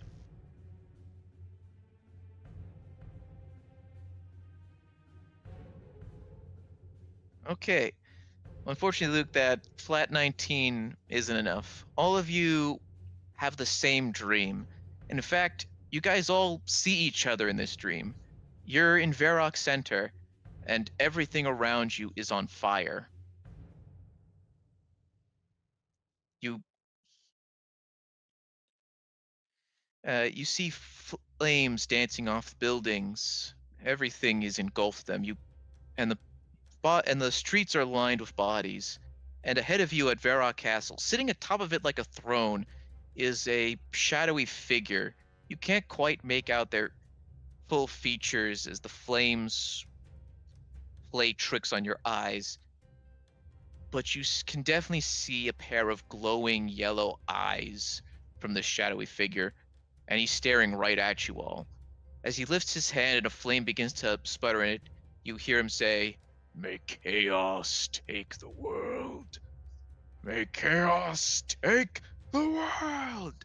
As a giant fireball forms in his hand and he throws it at you, and then you all wake up. You you all vividly remember what you just saw, but for the most part, you can tell that was a dream, but it felt just a little too real. If any of you try to go back to sleep, you dream normally. You don't have that dream again, but you still feel that lingering sensation of whatever you felt when you saw that. And we'll pause here real quick. Let's do a 30-minute pause just so everyone can go to the bathroom, get something to eat and drink. So, yeah. And we'll continue after that half-hour break at 2:30. 2:30 Eastern Standard Time. So, see you guys in half an hour, all right? All right, welcome back, everyone. I hope everyone had a refreshing break to get something to eat, drink, or various other things. So, picking up from where we had paused, y'all all had a very ominous dream and still remember it. Despite that, you ultimately still do get your long rest, so feel free to go ahead and do that. And once you do, as you make your way back down to the bar, you hear a lot of talking in this morning as people are whispering to each other. Something seems to have happened, and from what you can hear, you overhear a pair of pirates go, "You hear what they found by that old church to the south? Aye, they found some corpses. Got the White Knights looking into it. And who'd have thought of that happened? White Knights all the way here in Sarum. Usually stick to their stupid city. Hush! You don't want them finding out you're bad-mouthing them. What they find anyway? Bodies. Who got themselves killed by that stupid church?"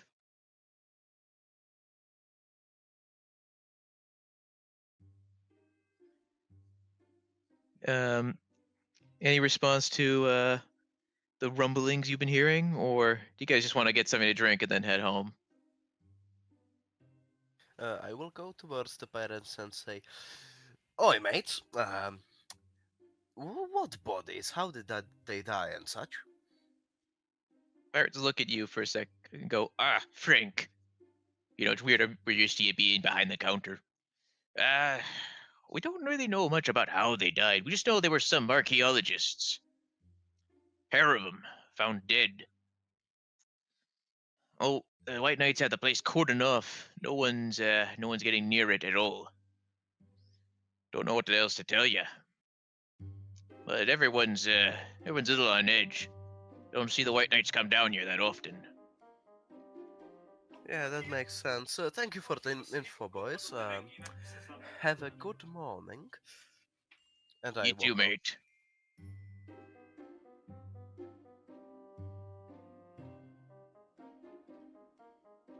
Guys, I think our little boss and his bodyguard might be those two guys.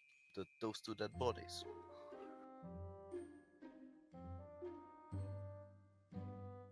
Well, they already paid us. I ain't got much use for them now.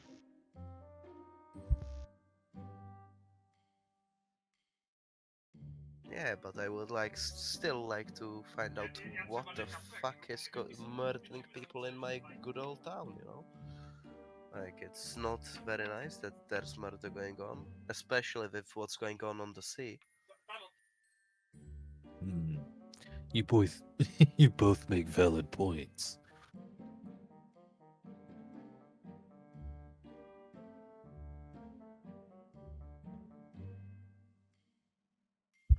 What church was it by? Is that a long walk? Because I don't know if I want to walk that long.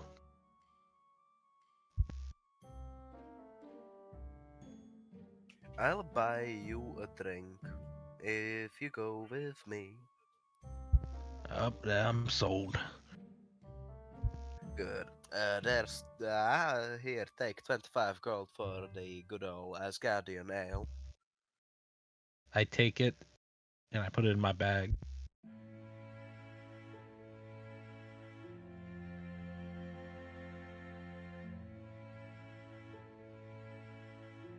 Well, let's go to the church, I guess. Alright, so besides Murphy and Frank, Clyde and Luke, are you guys gonna follow them? Luke would look at Clyde, shrug, and then head out.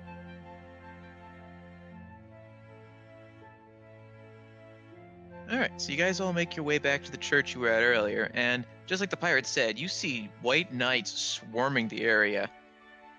A lot of them are investigating different spots and whatnot, but you do notice that while most of them are wearing helmets, you do see one knight wearing no helmet at all, an old man with a monocle looking over a pair of bodies wrapped in cloth. He looks underneath the cloth a bit, shakes his head, and then puts the cloth back down before another knight behind him presents him with a cup of tea, which he takes and takes a long, deep sip from.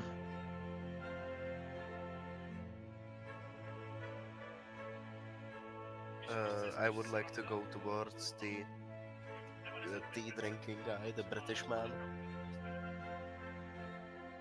As you get closer, the man looks at you. He strokes his beard as he takes another sip. What ho? Hello there, old bean. What can I help you with? This place is exactly something for tourists or pirates. I am neither, good sir. You see, we got a job yesterday to investigate this area and such, and I believe those two guys might be our employers, and I would like to be sure who they are, like, if they truly are our employers or some two random people. Well, that's quite the sticky wicket. Well, if you are so keen on it, you might be able to help us. We only know they're archaeologists from the Varrock Museum based on their uniforms. But if you would like to come closer, and then the man hands the teacup back to his subordinate before pulling back the cloth from the bodies, and you see a pair of archaeologists, but their faces are heavily disfigured. Well, I don't want to describe it too in detail, but you can tell that somebody took a great deal of care to remove their faces. But there is one weird thing about it. One is definitely a man, but based on just the general condition of his body, it's an older man than your employer from last time, and the other is a woman. You're fairly certain these aren't the two who hired you yesterday. I believe those two aren't the guys who we worked with yesterday. Um, we had a guy, I believe, in his like 40s or something like that, and then another guy who was basically a mountain, like a bodyguard of some sort. These two people are completely different archaeologists. Oh, that's quite odd. I contacted the Varrock Museum after the bodies were found, and they confirmed these are the only two archaeologists that should be here. They didn't mention anyone of that of that description to me. Are you certain your employers were members of the Verrock Museum? Yes, they had the clothes, you know, they wanted the artifact from under the church, they paid us handsomely, and Hold on a moment. This artifact, it wouldn't happen to be something closely related to Saradomin, would it? yes, it was a gift from Saradomin to the church. Oh. My fellow over there with the sunglasses, I shout, "Luke, come here!" Has a notebook or a book in which the artifact is described. Hmm. I'll definitely take a look at that when you have a moment, but unfortunately, what you've just described has made this a much more serious matter. The old man proceeds to recover the bodies. I'm Ugh. afraid you and your friends may have been caught up in a rather serious incident.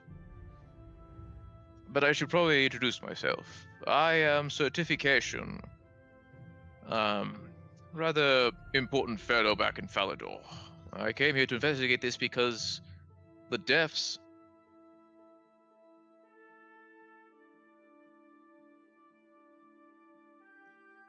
The deaths, because they struck me as very similar to the work of a killer.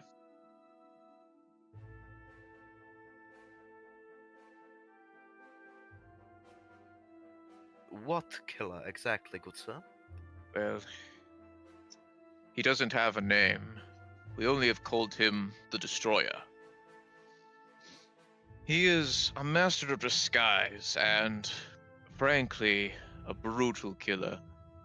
His nasty habit is essentially erasing people. Just getting rid of their faces is a typical way, so that way he can replace them, if you will, should the need arise, creating himself new aliases and whatnot. And more recently, he's been involved in a string of mysterious incidents involving divine relics. Somewhere in the Fremennik provinces, he helped his cohorts in stealing a relic associated with the hero god V, and as well as a artifact of Armadil somewhere within Kandarin.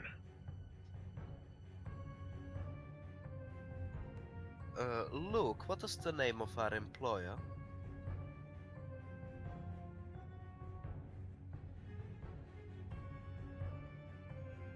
I do not recall at the moment.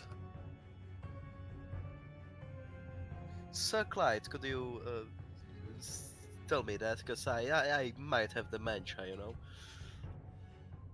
Yeah, you guys said his name was Hugh.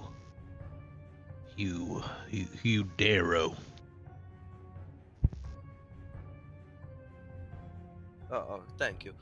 Could you check into the people he had murdered, the good White Knight, to see if the name matches anyone? Thankfully for you, Clyde would say, somehow he remembers that. Funny. Which certificate then goes, actually, yes, the older fellow among the victims is Hugh Darrow.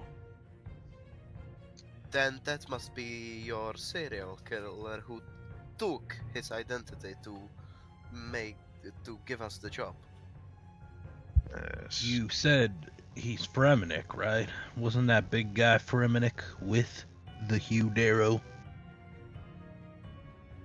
Yes, I Oh, yeah, that's right. Fremennik alongside the Destroyer. Yes, that does match up with one of his new associates. From what I understand, this man does have an identity, Davin. He's a rogue Fremennik from Relica. But the destroyer's clearly the one calling the shots, at least when it comes to the main operations. But I have a feeling he's working for someone else. But yes, more than likely, the destroyer killed Mr. Darrow and his assistant and replaced them, all to get that artifact. Why? It wasn't heavily guarded. Why go through all the trouble of hiring us? Well, you see, I don't think he intended for these bodies to be found quite yet. You see, they were found last night. They washed up on the shore.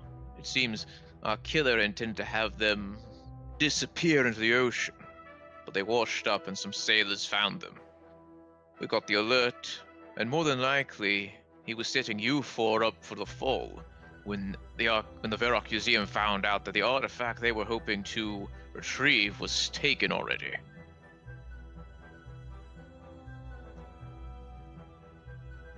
Oh, they wanted to pin it on us. That's classic. At least they would have gave us commissary.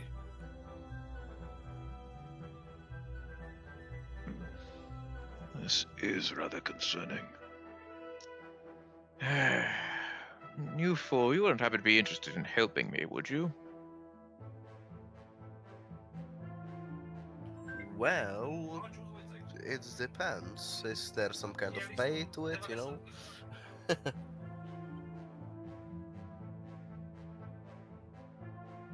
Clyde would then add, would you say this is a job? And Sir Tiffy would look at you all rather seriously before adding, in a way, yes, it would be considered a job. Although while I am certain there'd be definitely quite a bit of rewards for bringing in the destroyer and his cohorts to justice, I wouldn't say there's an immediate payout, but there is an incentive for you to help us. You now know the destroyer. You are aware of him, and he knows you, which means there is a high probability he will come after you. If anything, to silence you, but he also might try to manipulate you again. Well, I would take this job, and I believe my associates too. Clyde would add, investments are never immediate. Only fools are against them. I, for one, am in favor of helping. Oh, this sounds long, but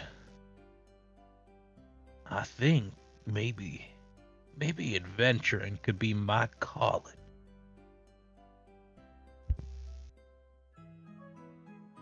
Maybe, Sergeant.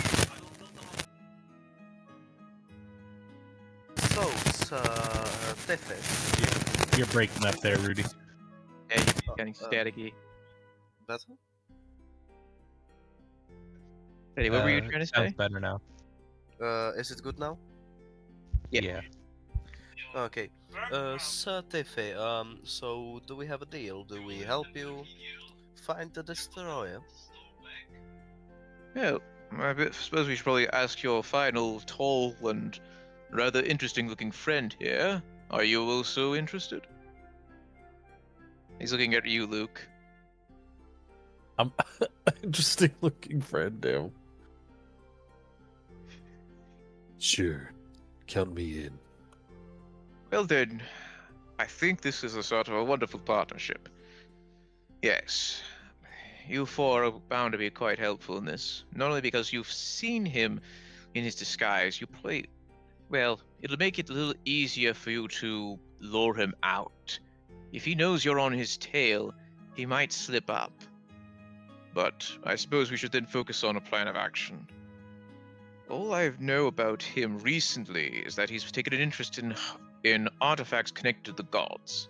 As I said before, he's already taken artifacts related to the hero god V of the Fremennik, as well as an artifact of Armadil. and Now now he has one from Serdomen. Also, Luke, can you give me your book to... Or can you give the book to Sir Tiffin? Is he trying to Sure. collect one of all the gods? And he would hand the book over to Tiffy. Tiffy would look the book over and go, this will be a good consolation to the Varrock Museum. But yes, we seem to think he might be after at least major gods, or gods that have a very strong association with our world. Amadil, Saradomin, those two are major gods. Vilo is a lesser known god and more related to the Fremennik, but that might be because of his associate Davon. And then he'd start looking through the book, letting you guys add anything you'd like to know. I know that god. Heh. Whoa, that desert god. I don't like that one. They built a hot spring for him over the duel arena. I ain't about him. I'm not sure the Minophyte Pantheon will be what they're after, especially not Het specifically. As a minor god like him, he might not have as much involvement. He should no, not shame. What are we talking about? We're talking about potential ideas for trying to find the destroyer. More than likely, he'll be after more artifacts. The issue is, there aren't too many we can really think of. Make Well, up one. Well, can't necessarily make it up, but the only idea I had at the moment, after you mentioned the Saradominist artifact, is that there is the destroyed head, or there is rumor that the goblins to the north have found something. They've been in quite a tizzy over it, which might mean that they may be the next target. They are connected to Bandos, god of war. Well, that settles it. We go over there, try to get the artifact, and probably get it somewhere guarded. Yes, if you could bring it back to Falador, I would greatly appreciate it. I would advise you start making your way north through the city, just to get to the Goblin Village.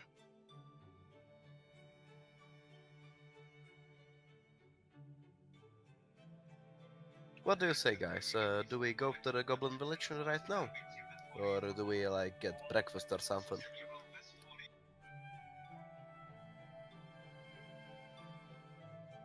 I say just make our way to the goblin village.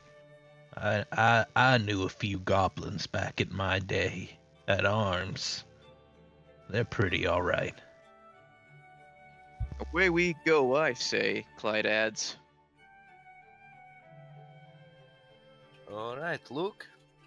It's a party. Well, before you go, let me give you something. To tide you over at least, until you get to the city. And then Sir Tiffy pulls out some food rations for you guys to have on your way there. If you follow the roads north of Fort Sarum and continue to if you head north to the farm, take a left, and then take a right to continue going north, you should make it to Falador relatively soon. After all, these 2 feet, he slaps his, could carry me quite easily between the park and here.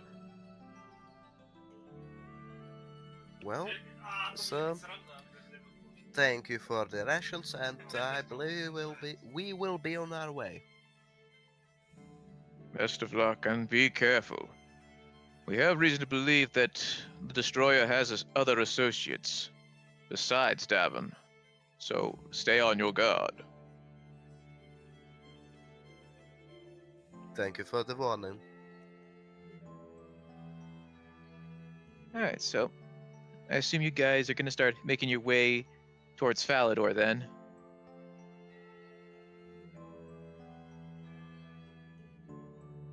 Yep, I'm ready. All right.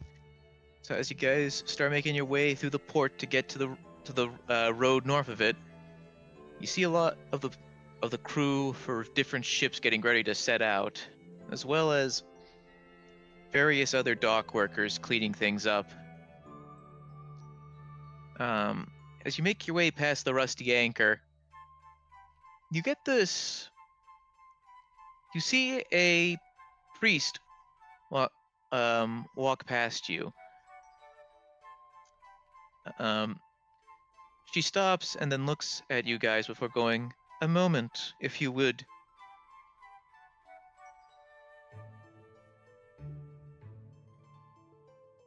Okay. I apologize for stopping you, but I wanted to wish you a blessing on your journey. I can tell that you are setting off for something dangerous. I can feel it. Ixflarin protect you. Thank you, goodness. Ixflorin. What's an Ixflorin?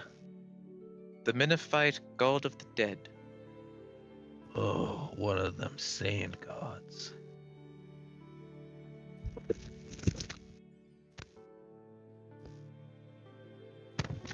Clyde nods in thanks as the priest then bows and makes her way out, or her way into the port.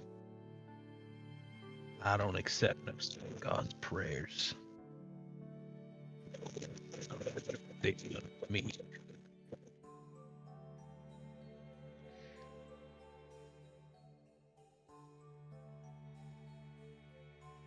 Anyway, as you continue heading north, you eventually see that farmstead that Sir Tiffy had mentioned. And then do you guys all take your left, or do you want to get distracted and check out the farm itself?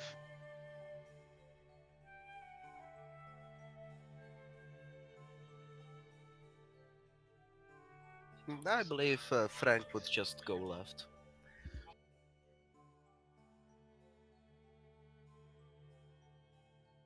Your trip to Falador is relatively uneventful. Is there anything you guys want to talk while you're walking there?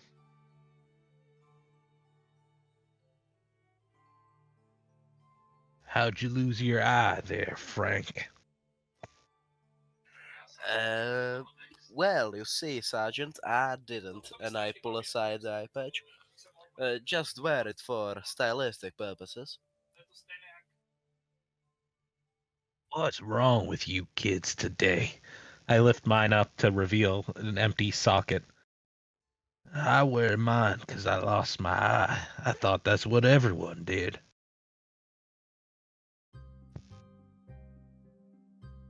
Well, I don't know. It just seemed kind of good, with my style. So I was like, "Fuck it, I'm gonna wear an eye patch." Why not wear glasses like the tall one? It makes him look cool. I don't think glasses would go like with my style,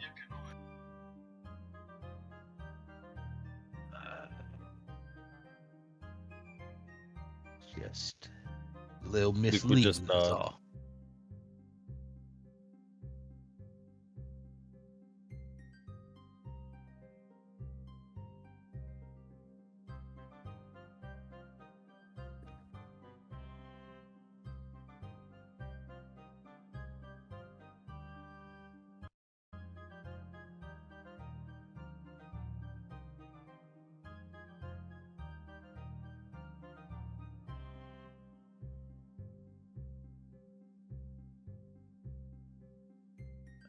Well, I guess you guys keep making your way to Falador. Eventually, as the sun is starting to set, you see the white you see the white walls of Falador shining in the setting sun.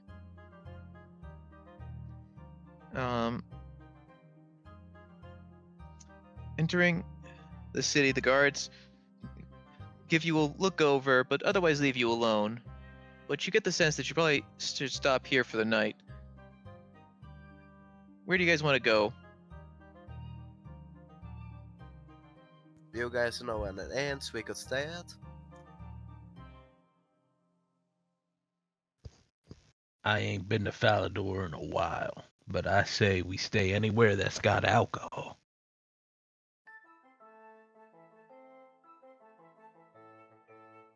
Yeah, but where do we find this place, you know?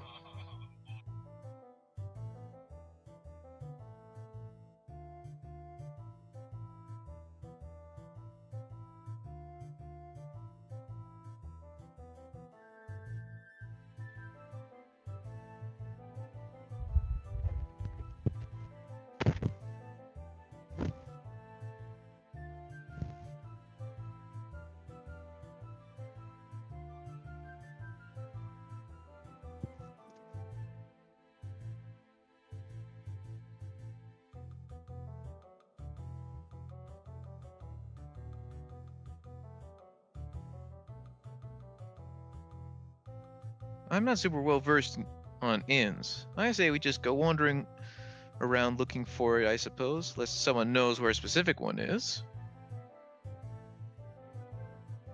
I believe none of us do know a specific one, so let's just walk around, you know, enjoy the scenery. As you guys take a walking tour of the city, unless somebody wants to interrupt me and say they know where the inn is, you guys see the glorious white walls of Falador shine, but you also see quite a few guards walking around. Everyone's a bit on high alert, it seems. There's a kind of tension in the air that you can't quite dissipate. More than likely, it's a result of the news from Port Sarum reaching them of a serial killer striking fear into the hearts of the people. Eventually, you pass by the park where you see various people just trying to enjoy their day, but you can tell that the added guard's presence is a bit unnerving to them and is making things a little bit more stressful, both for them as well as the ducks, which quack nervously. Eventually, as you make it to the, I guess you could say the town center in the more western part of Falador, where there was supposed to be a statue in the center, but there's just an empty plinth.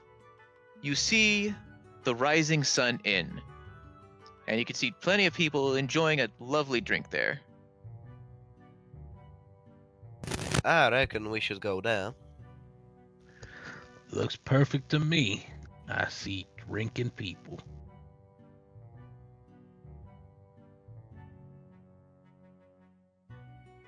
Let's get our drink on.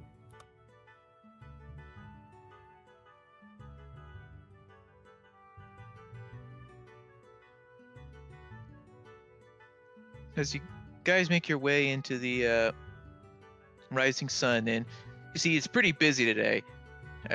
Everyone getting drinks, being rowdy, enjoying some good old-fashioned alcohol, just having a good old time. One of the bartenders approaches you and goes, "How do you do, folks? Can I get you a table, or are you interested in staying the night?" We would like to stay the night and also some drinks for all of us. Very good, sir. How about I find you that room with a nice shared table? Follow me. And she would start leading you upstairs. I follow.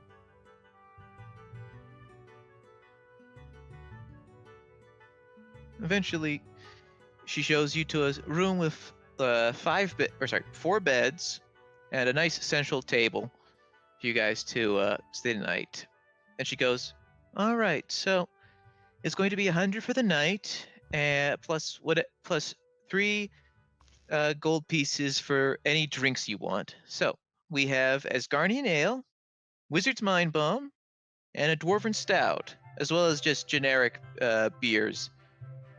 So can I get you guys anything?" I would like one the Asgardian Ale and I'll one take 5. the Mind Bomb. So 1 Asgardian Ale, 1 Wizard Mind Bomb, 5 Asgardian Ales. Asgardian ales, yeah. All right, 5 Asgardian Ales. Anything for you two? She turned to Luke and Clyde.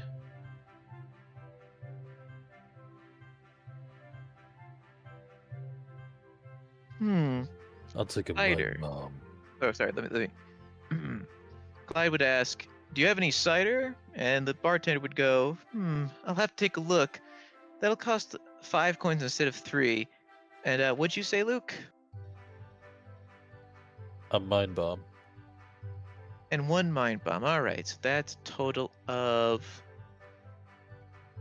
let's see, 5, 6, 7, 8 standard drinks for 3, so that's 24. And then 5 coins for the cider. All right, I'll be back. And so she sets out, let you guys talk to yourselves for a bit. Maybe either, talk through your plan or just, shoot the shit.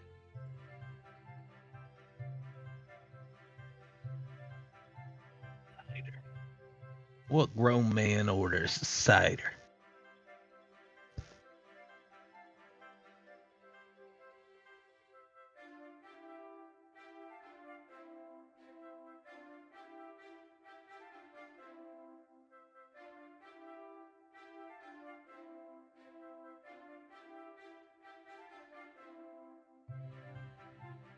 Delicious drink. I doubt you can even taste what you have.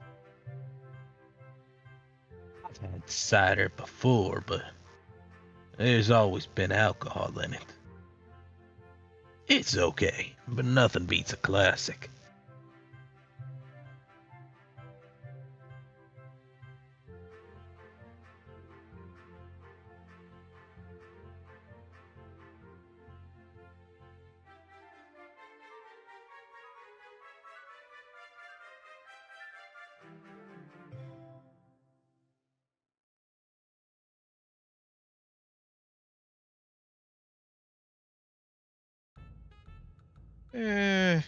Clyde would wave him away and turn to look elsewhere.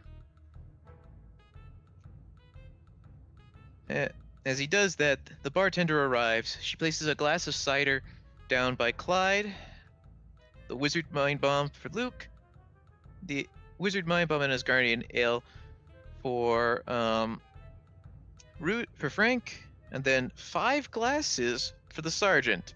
All right. You can pay the tab for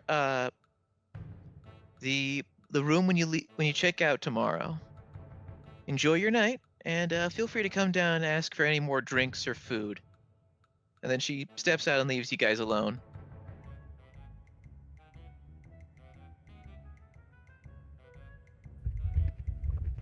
Start. Steve, how does visit time taste? I'm sorry, what did you say, Luke? Or sorry, not Luke's, Frank. I'm getting names mixed up now. How does the wizard's time bomb taste? You taste a kind of sparkle on your tongue. It's definitely making your mind explode in a way. To a degree, it tastes a bit like just. Hold on a second. Let me look up a description real quick.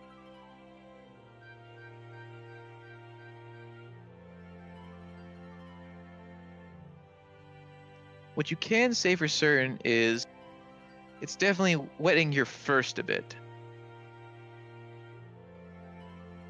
Wait, what? Sorry, it's hydrating you to a degree. Oh, okay. So basically, it functions as any other drink, you know? Yeah, you know. Did you fall asleep really well last night? Yep.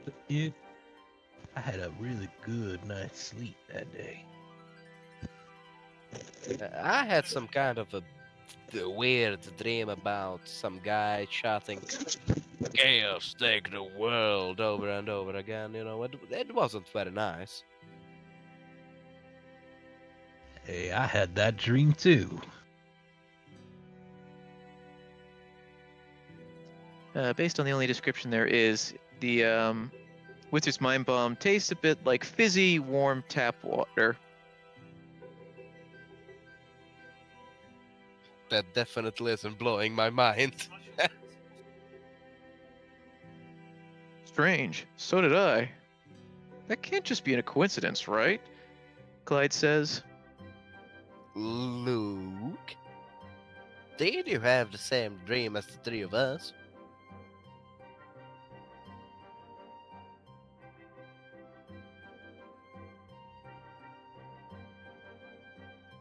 You know, I always figured a dream about the end of the world would have worse lighting. So is that a yes?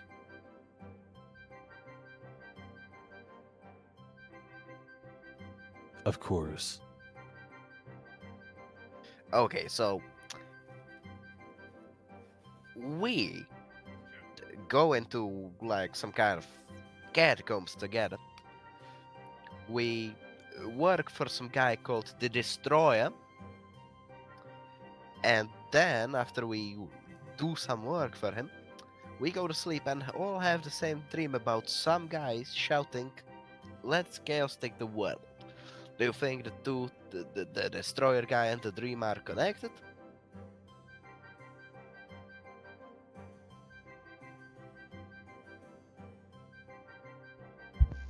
I ain't give it much thought before, but probably. I just was happy. That was better than my normal dreams.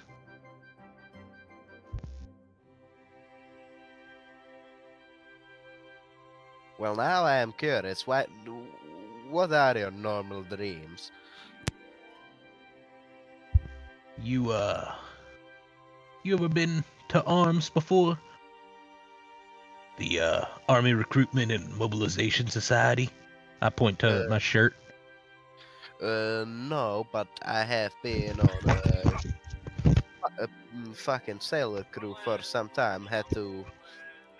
That was pretty tough, you know? Yeah, I've been thinking, John.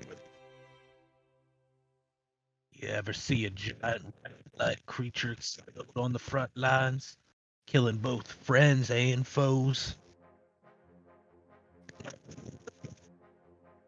I have seen a guy get swallowed whole by some kind of deep sea monster he was harvesting some fucking glands inside of his mouth from. That was interesting. Uh, when I sleep, all I see a horde. They're blowing up my men, blowing up me. Their guts, they stink.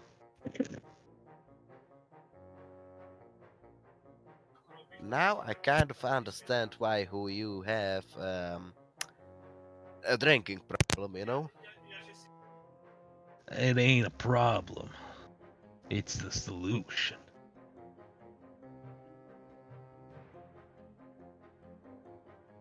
I say as I take another deep drink.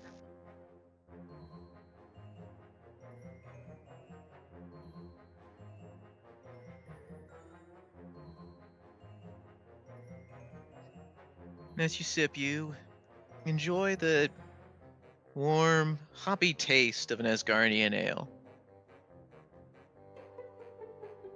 Wait, so you were a bar boy, Frank, and that kid's a walking advertisement. What about you, tall blonde guy? What were you before this? I was a guard back in the capital of Mistalin.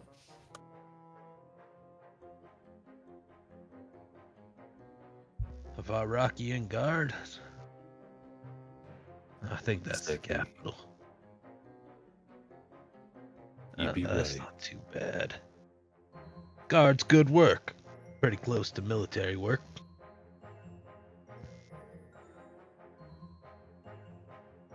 Yeah, more or less.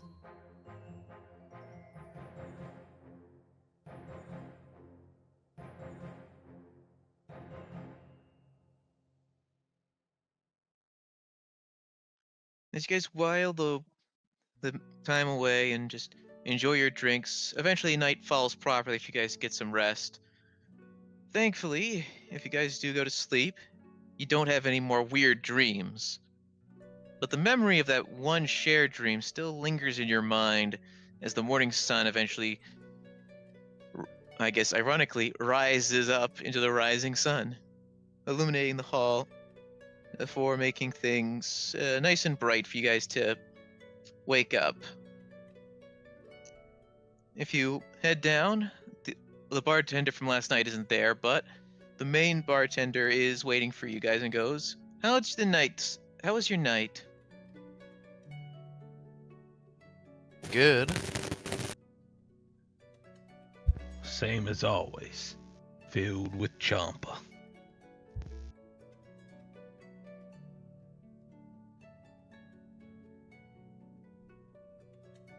Satisfactory, Clyde adds.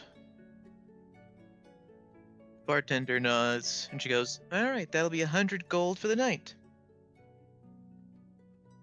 All right. For each or like together? Total. Okay, here you go, miss. Thank you very kindly, and we hope to see you again next time. Enjoy the rest of your day.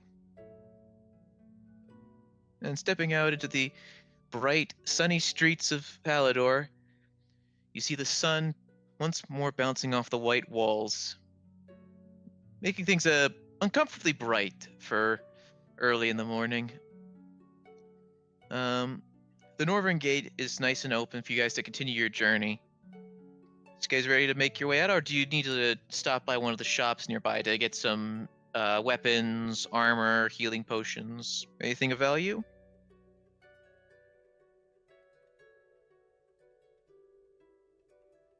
I don't need to. I'm all set. Are potions like the same price as the other campaign? Yes. I'll get. I'd probably buy some potions. Yeah. How many would you like? What were the prices again? All right, so regular healing potion, 50 gold pieces. Greater is 100, superior is 500, supreme is 1,350.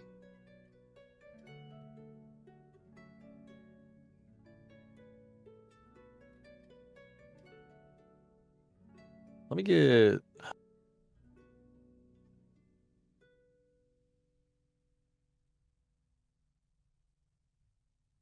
Let me get 5 graders and 5 regulars.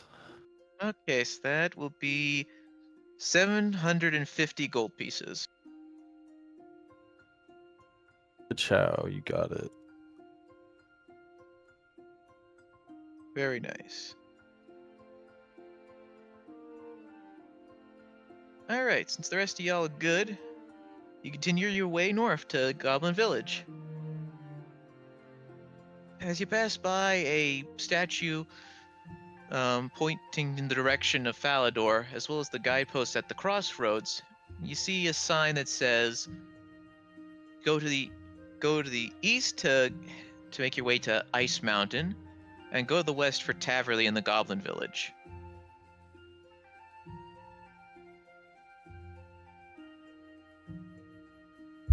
Any of you ever been out this way to the Goblin Village? Nope. I spend most of my time in Sarum.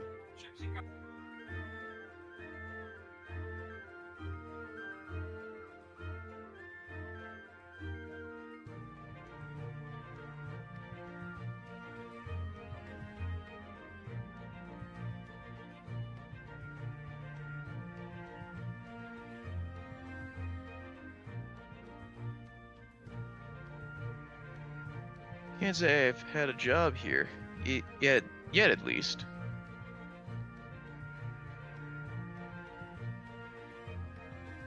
Best I can say is I knew a goblin from here. He was a junior cadet back at Arms.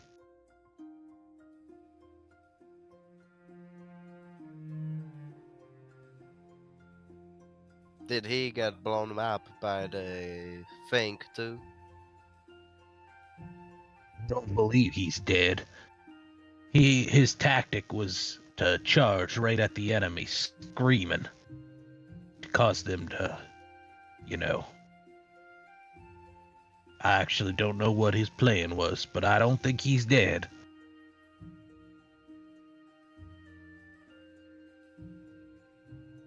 Well, I believe we should just go to the village, I guess. Alright, so following the path north, you'd eventually continue up until you reach.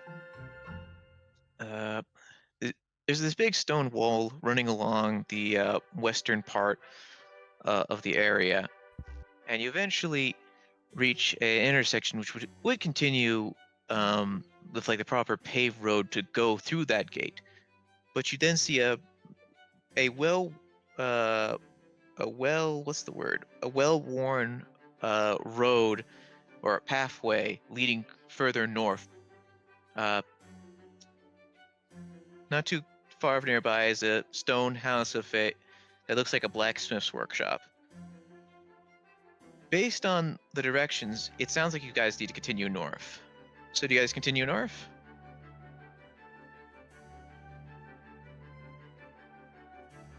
Do you guys need to go to the blacksmith?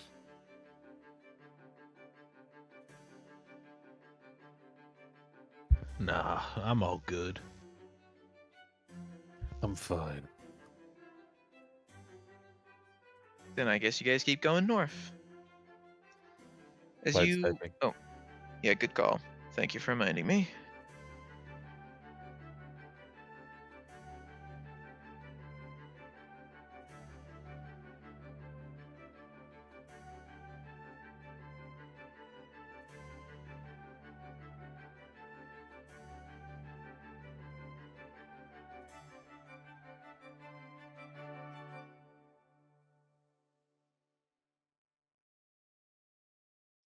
Clyde says, I'm good.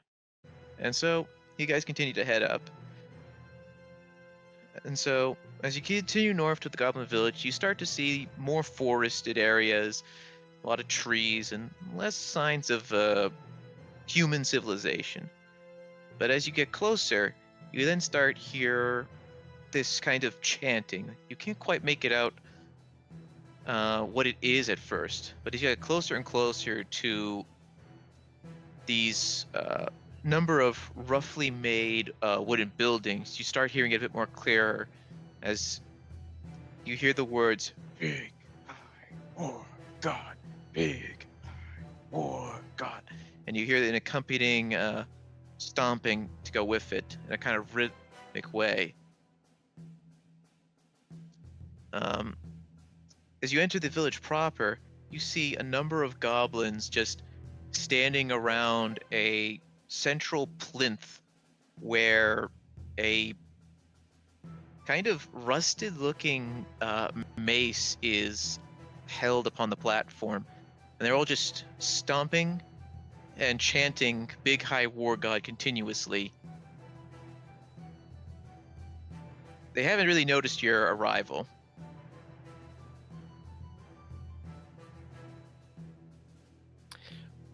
Do you guys think that the artifact we're supposed to be getting? That giant mace? I think that's from the battle, wasn't it? I heard about that. I doubt that's the artifact.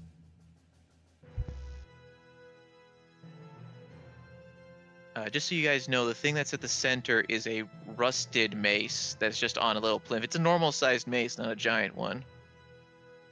Oh. Then maybe. Tiny mace. I don't know why a big old god would be using that.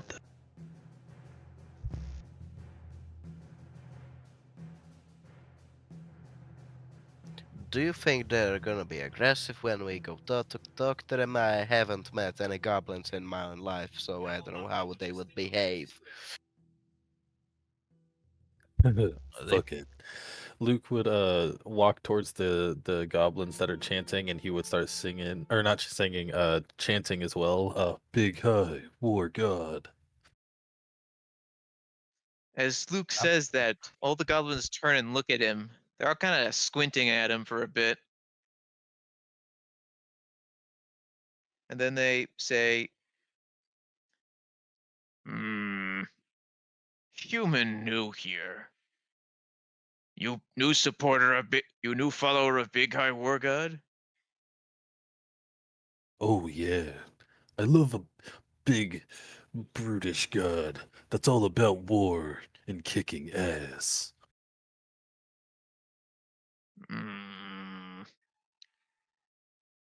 We ask generals.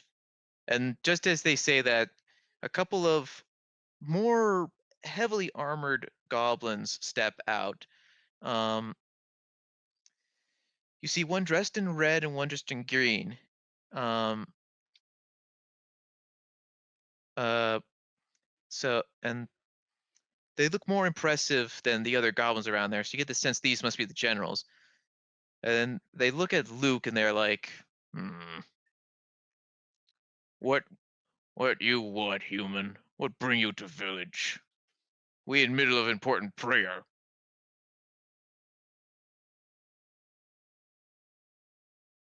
Luke would look at the group real quick. We're here for some sort of artifact, right? Yes. I'm pretty sure they'll kill us if we try to take that mace. We're here for a special artifact. You wouldn't have to know anything about that, would you? Human well informed. Yes, we find special mace. Mace of Big High War God. And they dramatically point to, or dramatically show off the mace that's just sitting in the center of the village.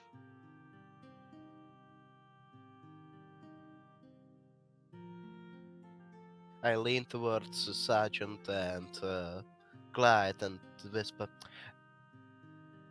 I don't think that's some kind of artifact. I believe that's just some old rusted weapon.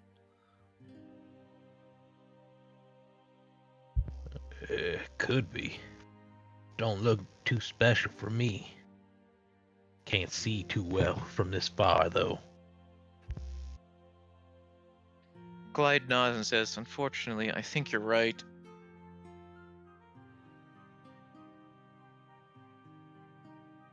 We can still try to get it, just in case. Maybe we look around first. Maybe the real artifact is something they're just sitting around not using. Sometimes goblins ain't too smart. Why are humans whispering? We were just admiring the big high war god. Roll deception.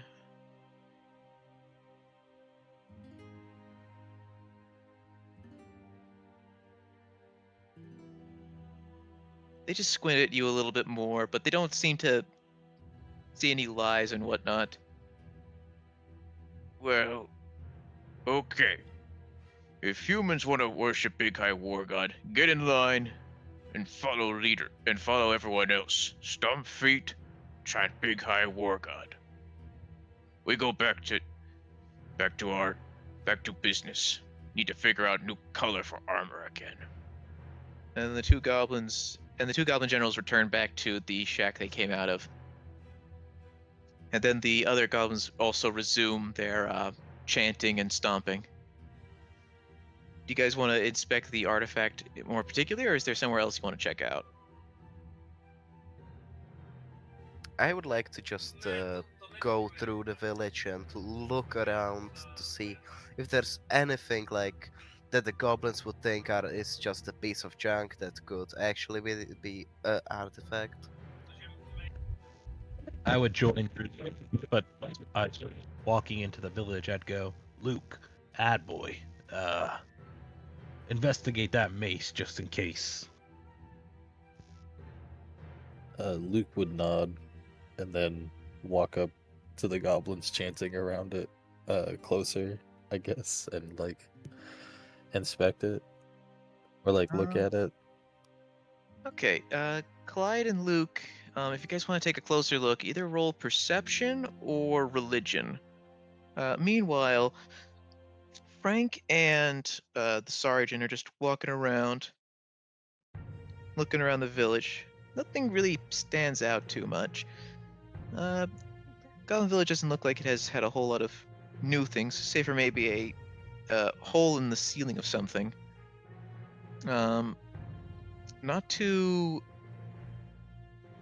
far from the village center, though, you do see what looks like a dig site of sorts, with like various scattered pieces of junk there. Let's go look there, good sir sergeant. Before you do, oh, sorry. I was just gonna agree with him. Okay. While you do, unfortunately, the boys got a 4 and a 5 on their check. So, by all accounts, you guys have no idea what this is. It looks like a normal, rusty-looking mace. It could be an artifact, or it could just be a piece of junk they found in their backyard. But, yeah, nothing too suspicious. But as the others get closer to the dig site, they do find there's, like I said, there's various pieces of junk just lying around. But you do also notice what remains of a prayer altar. It's busted up. It looks like it was pretty poorly assembled to begin with. But so far, it's not the sorry. It's not in the best shape. But you I do see a will- symbol on it. Sorry. I would like to look around the beat up altar and like try to like dig a little bit into the ground with my foot to see if there isn't anything next to it or something. This is probably where they got the mace. If I was a betting man, which I am.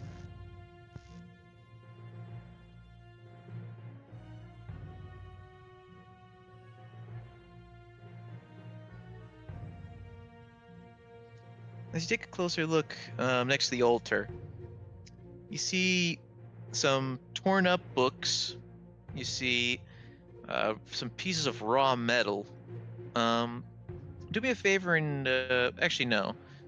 But as you look a little closer, and especially when you look at the symbol of Bandos that's still on the altar, you see that it's made of bronze, but it's a different kind of bronze than you've seen before. It looks sturdier, stronger than normal bronze. I'm gonna try to like feel around it to see if I can take it off. It comes off relatively easily. It's just a simple symbol that was just kind of in a rather crude holster that just kind of falls apart as you pick up the symbol.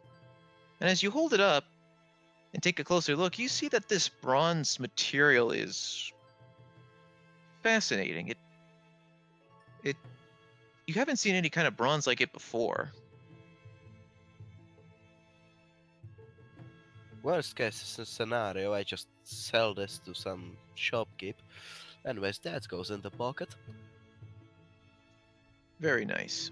And you said there were some torn up books. I would like to see if they're still like readable or something. Unfortunately for you, they're not. It seems that the tearing up of the books seems fairly recent. So you can tell that as soon as the goblins found the books, they tore it up. Presumably because, well, it's one of the commandments of Bandos, the big high war god.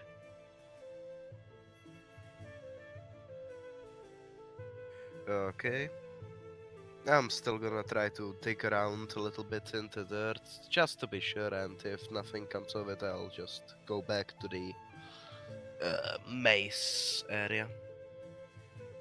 You don't really find much anything else, so you eventually make it back to the center where Luke and Clyde are just staring very intently at the mace. They don't look like they've moved for a little bit. What you boys deduce? Jack shit. Well, that ain't helpful. Fucking gonna get- amateurs. I'm gonna go up to it and try to examine it as well. The same goes for me. All right, same deal. Religion or perception? Up to you.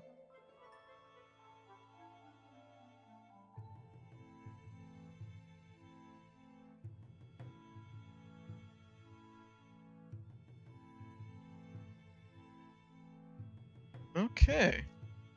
That's a little bit better.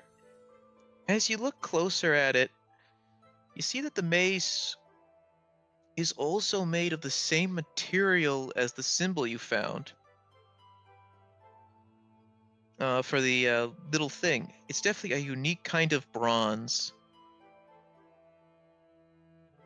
I try to get Sarge's attention and just point towards my pocket and point at it like. It's the same kind of metal. Yeah. Is that what you saying, boy? Yes, Sarge. Well, it ain't gonna be easy to get that mace out of here if we need it. We need a plan. You heard, them goblin generals, right? They were debating on a new color. I heard we can divide them pretty easily. Like, How about one of you suggest one color and the other suggest a different one to the other general? Let's get them in a competition.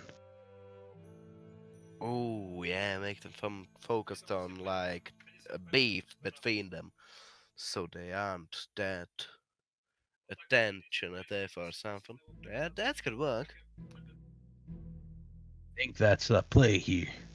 Unless we feel to slaughtering a whole goblin village.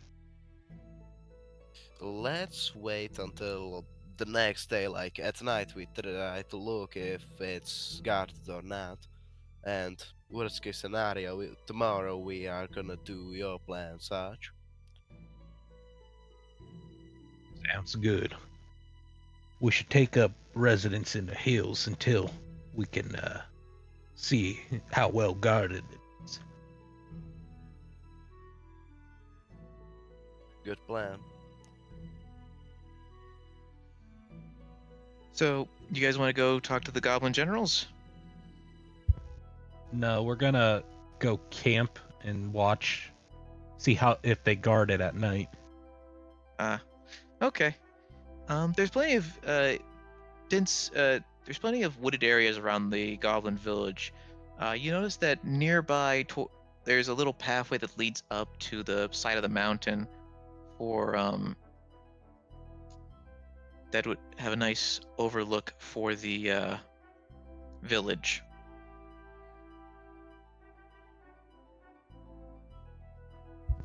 We can go up there, camp the night out. Sounds good to me. Luke, Glad, you okay with that? Luke would nod. All right. So you guys go up to the mountainside and start making camp. Eventually, night falls as you have your little campfire and are watching the goblin village, and you do see that the goblins are not just guarding the artifact; they're all still just standing there and chanting. It's a little unnerving how devout they are to this artifact. Eventually, they're gonna have to sleep, I guess. Unless they taking shifts. Yeah, that might be a problem. So as you guys are saying that, I want you all to roll perception real quick.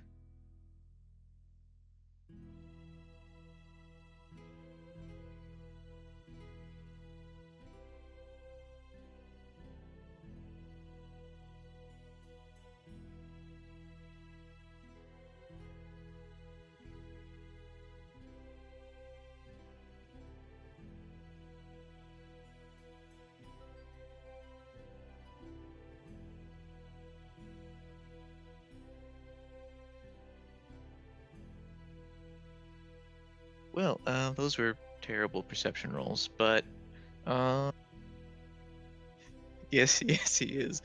Frank, as you are talking with the others, you notice the sound of marching footsteps, and in the distance, you see a bunch of figures in red approaching the village. They appear to be human, and you also see a banner rising up behind them. And though you can't quite see it in the dark, as it gets closer, you see the symbol of Zamorak upon it. Guys, they- do you see that? Luke would just Zamarakians. have been chilling, smoking a cigar, completely oblivious. Then he's like, "See what?" The Zamarakian guys approaching the goblin camp.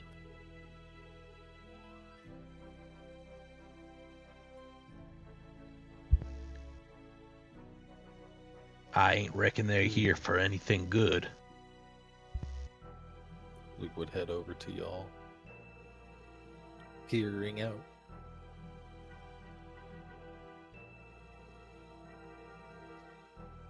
What do you think they're up to?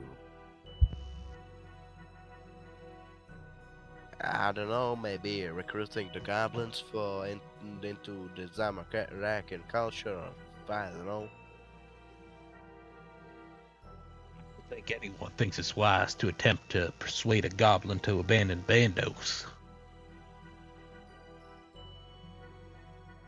They must be here for the mace. So it has to be legit. Should we go there to maybe try to get it before they get it?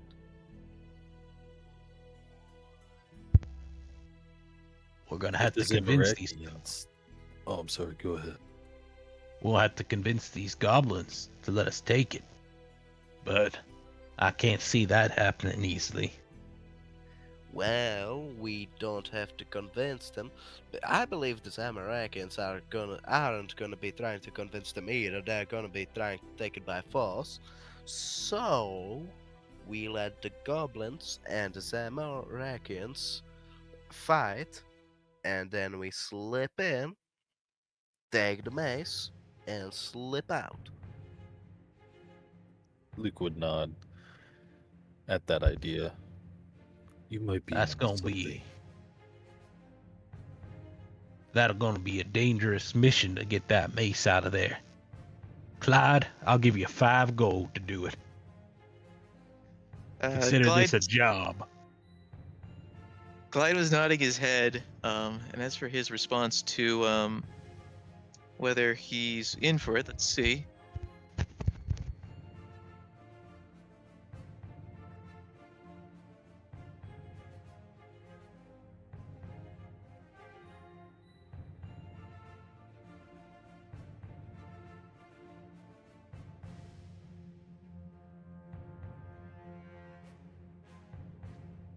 I'll get this mace. I'm not one to turn down the job. You can keep the chump change, though. How about we all go there? Sergeant is gonna stay outside to keep lookout. We go in, take the mace, and get back to Sarge. Sounds good to me.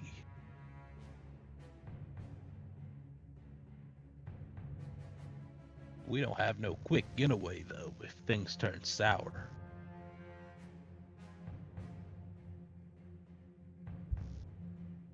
Worst case scenario, we just run to the woods like the crazy man and hopefully get to Falador before they catch us.